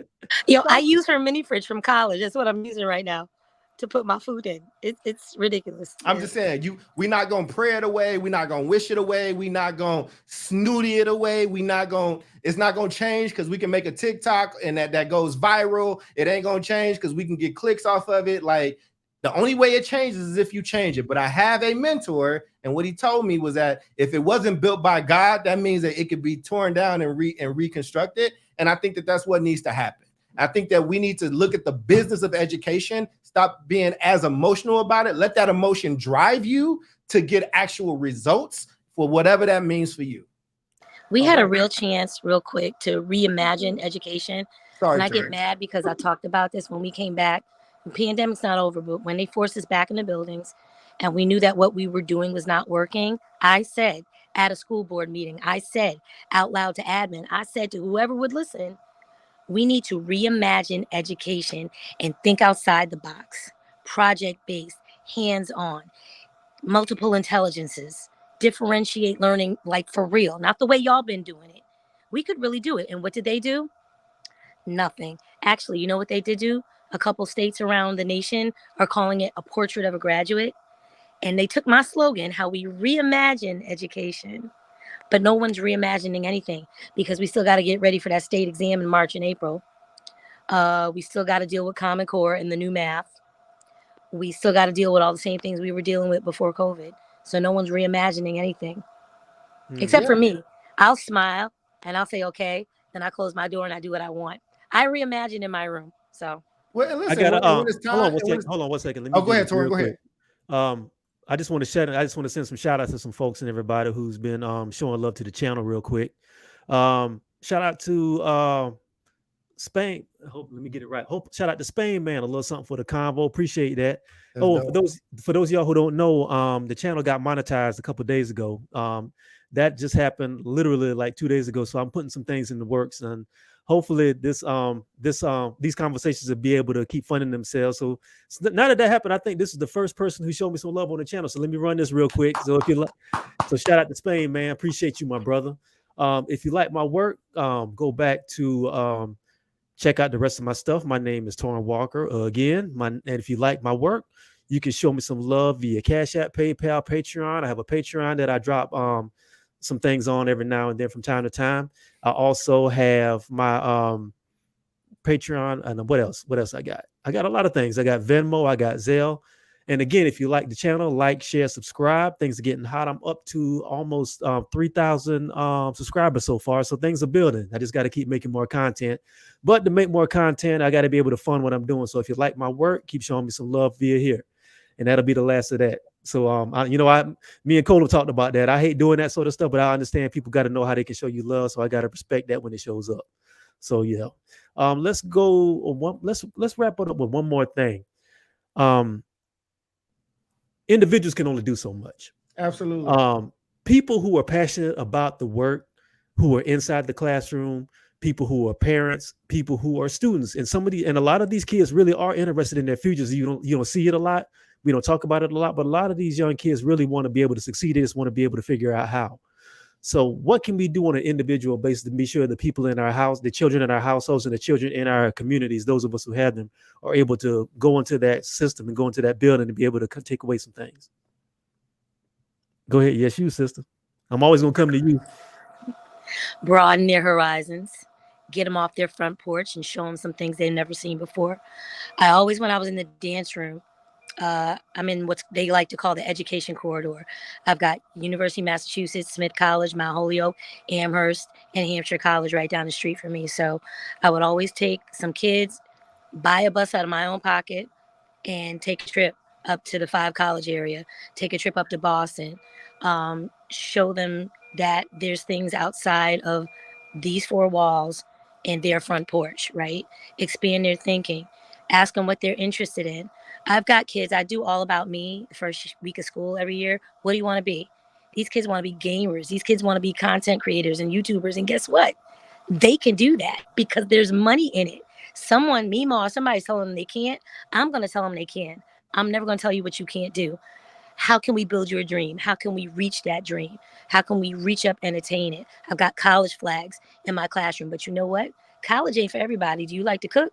Do you like to work on cars? Do you like to code? What is it that interests you? Let me help you foster that passion right now.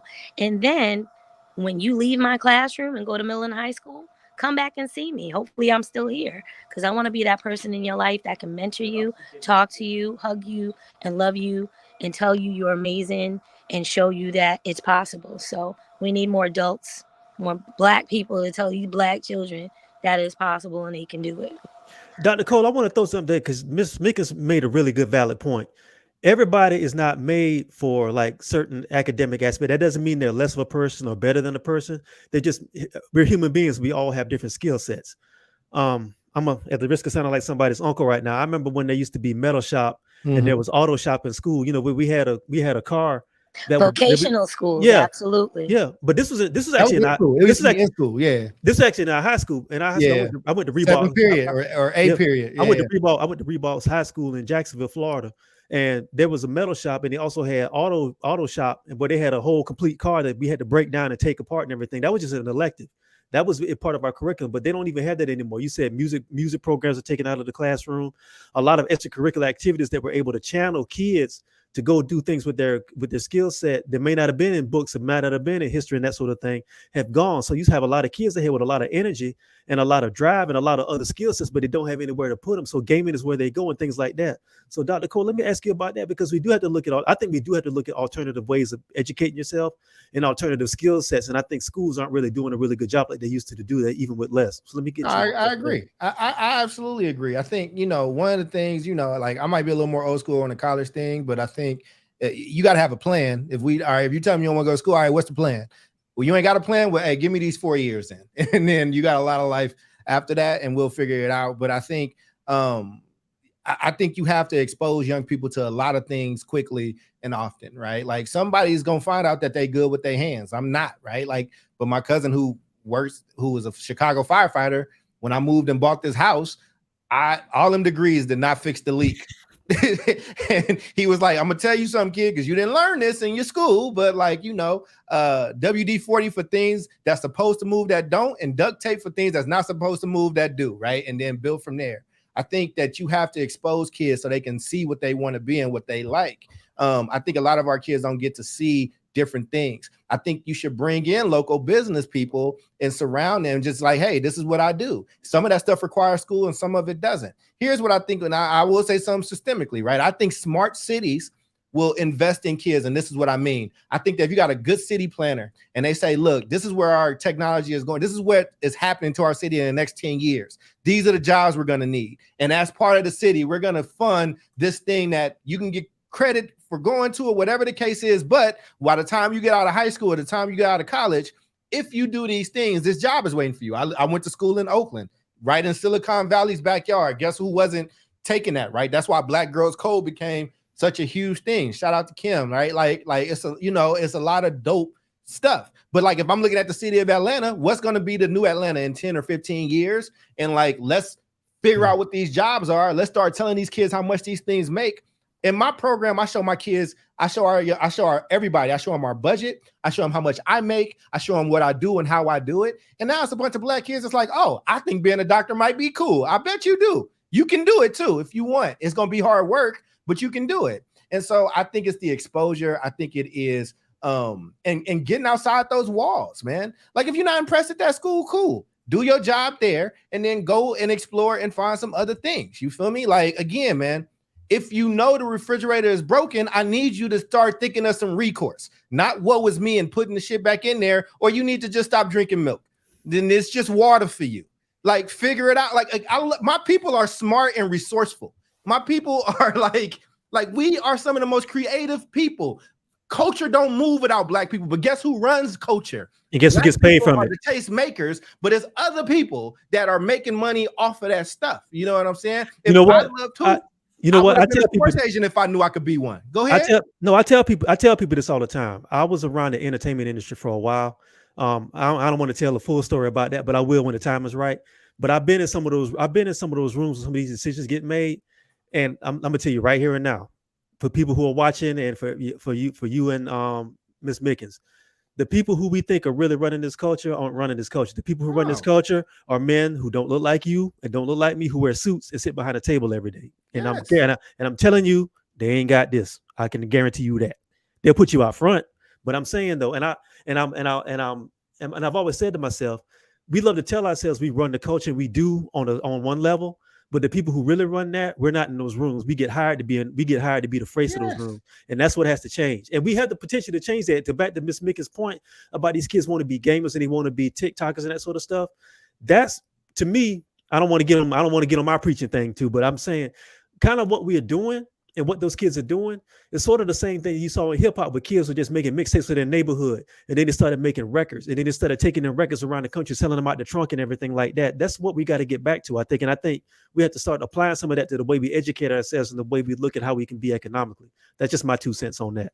And listen, man, and I wanted to play hoop, right? I love basketball. It's 350 jobs in basketball, if that, whatever, right? Let's say it's 500 jobs on the court. There's tons of jobs around it. There's a trainer who makes more than everybody else. There's the coaches. There's people that do data and scores. There's people that work in the front office. Like, there are so many jobs around the sports industry. There's so many jobs around the music industry. There's so many jobs around education. Maybe you don't want to be an educator no more, but there's other things you still got skills for, and you got a different temperament for. Maybe you just done with kids, but you still want to move this policy over. I guess what? We need more black people that's actually studying black people. That's the only reason I went for my doctorate. I don't care nothing about this title, right? So I just think that you have to expose people, and you have to expose them around. You got to give them the full circumference, right? Don't give them the dot, give them the circumference. So, hey, you want to be a gamer? Well, hey, somebody paid to make sure that this EA thing is happening. If there's $1 million purse, I promise you somebody makes $100 million. So, like, let's break that down. Let's understand it. And if you're a really dope teacher and you doing that, you can fit your lessons inside of that.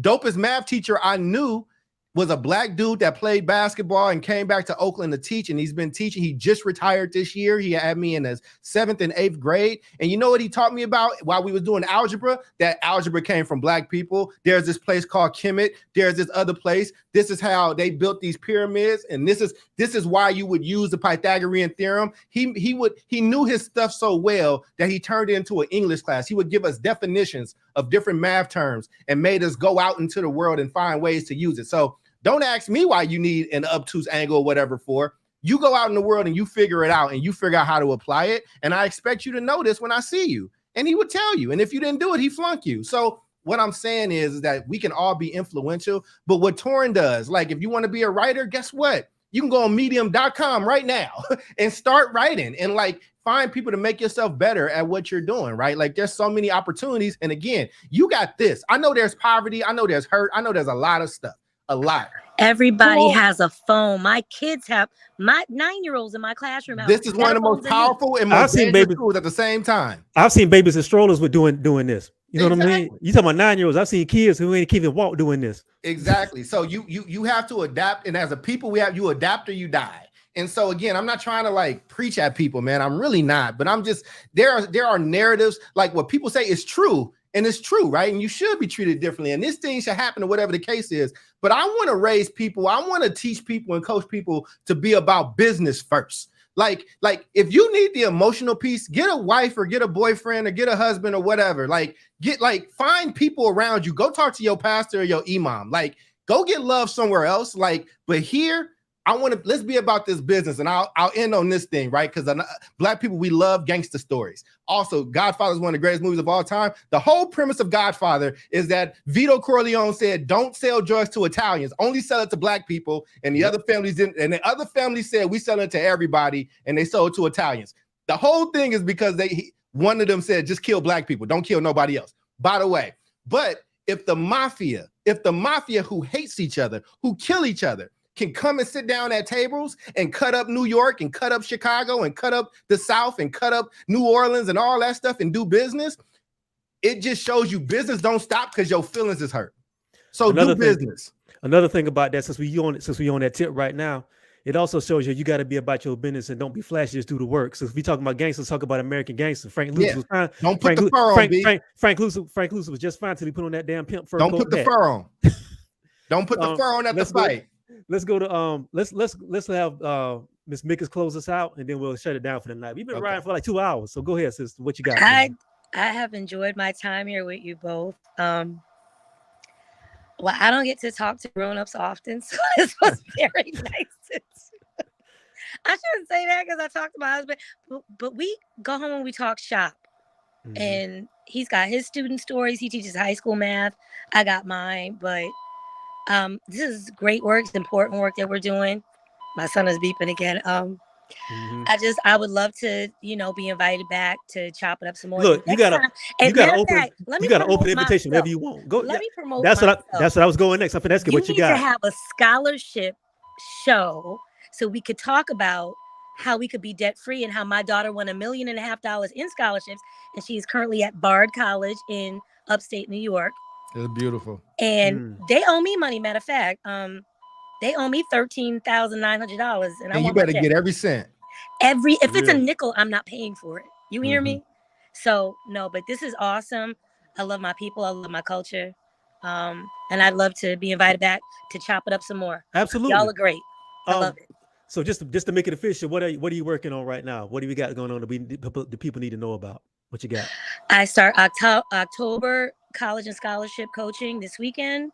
I've got a couple books on my stand store, my scholarship shop. If you don't know how to write, that's how you win scholarships. I can teach you how to write. I can edit your writing. I can teach you how to find scholarships if you're short, if you're tall, if you're left-handed, if you got blue eyes, if you're the middle baby of your family. There's a scholarship for everything under the sun. If you want to go to school, you should. But somebody else should pay for it, and it shouldn't be you. And I can find you how to get that $1 million, get a little bit to the school, and put the rest of it in the bank. I can show you how. Is there a link? Is there a link people can go check out? There is. You can go to Scholarship College Mama on Instagram, on YouTube, on TikTok, and you can go to stand.store/Scholarship College Mama. And I'll give you all the links. You can share it with the people. All right, cool. Dr. Cole, what you got, brother? Hey man, same old. I'll try to put it in the comments, but I don't know if it's coming up there. But I put a website, but maybe it stopped the website from going up. But Charles Cole III, CharlesColeIII.com. Everything I mentioned there is free. It's the only book that's paying. And it's called Beyond Grit and Resilience. And if you want it and you ain't got the money, just hit me and I'll get you a copy of it. I don't care. I think, but I do appreciate this, man. And Torraine, I just want to take time and just appreciate you. I think you have stood in the gap for Black folks, bro. Like, I think you have done it. I think that people have come at you, and I've always just appreciated your tenor and how you've been able. I don't have the patience that you have, but I'm here anytime you need me for any topic. And I come speak on any topic, but I was a little verbose today because I studied this one for a long time. And I'm in it every day. I knew what it was when I got you on. I know this is your field, so I just let you. Yeah, a little bit, man. And Mrs. Mickens, it has been so great to just meet you and get to know you and get my information from Torraine. Any way I could be helpful, you let me know. I mean it, and I'm serious.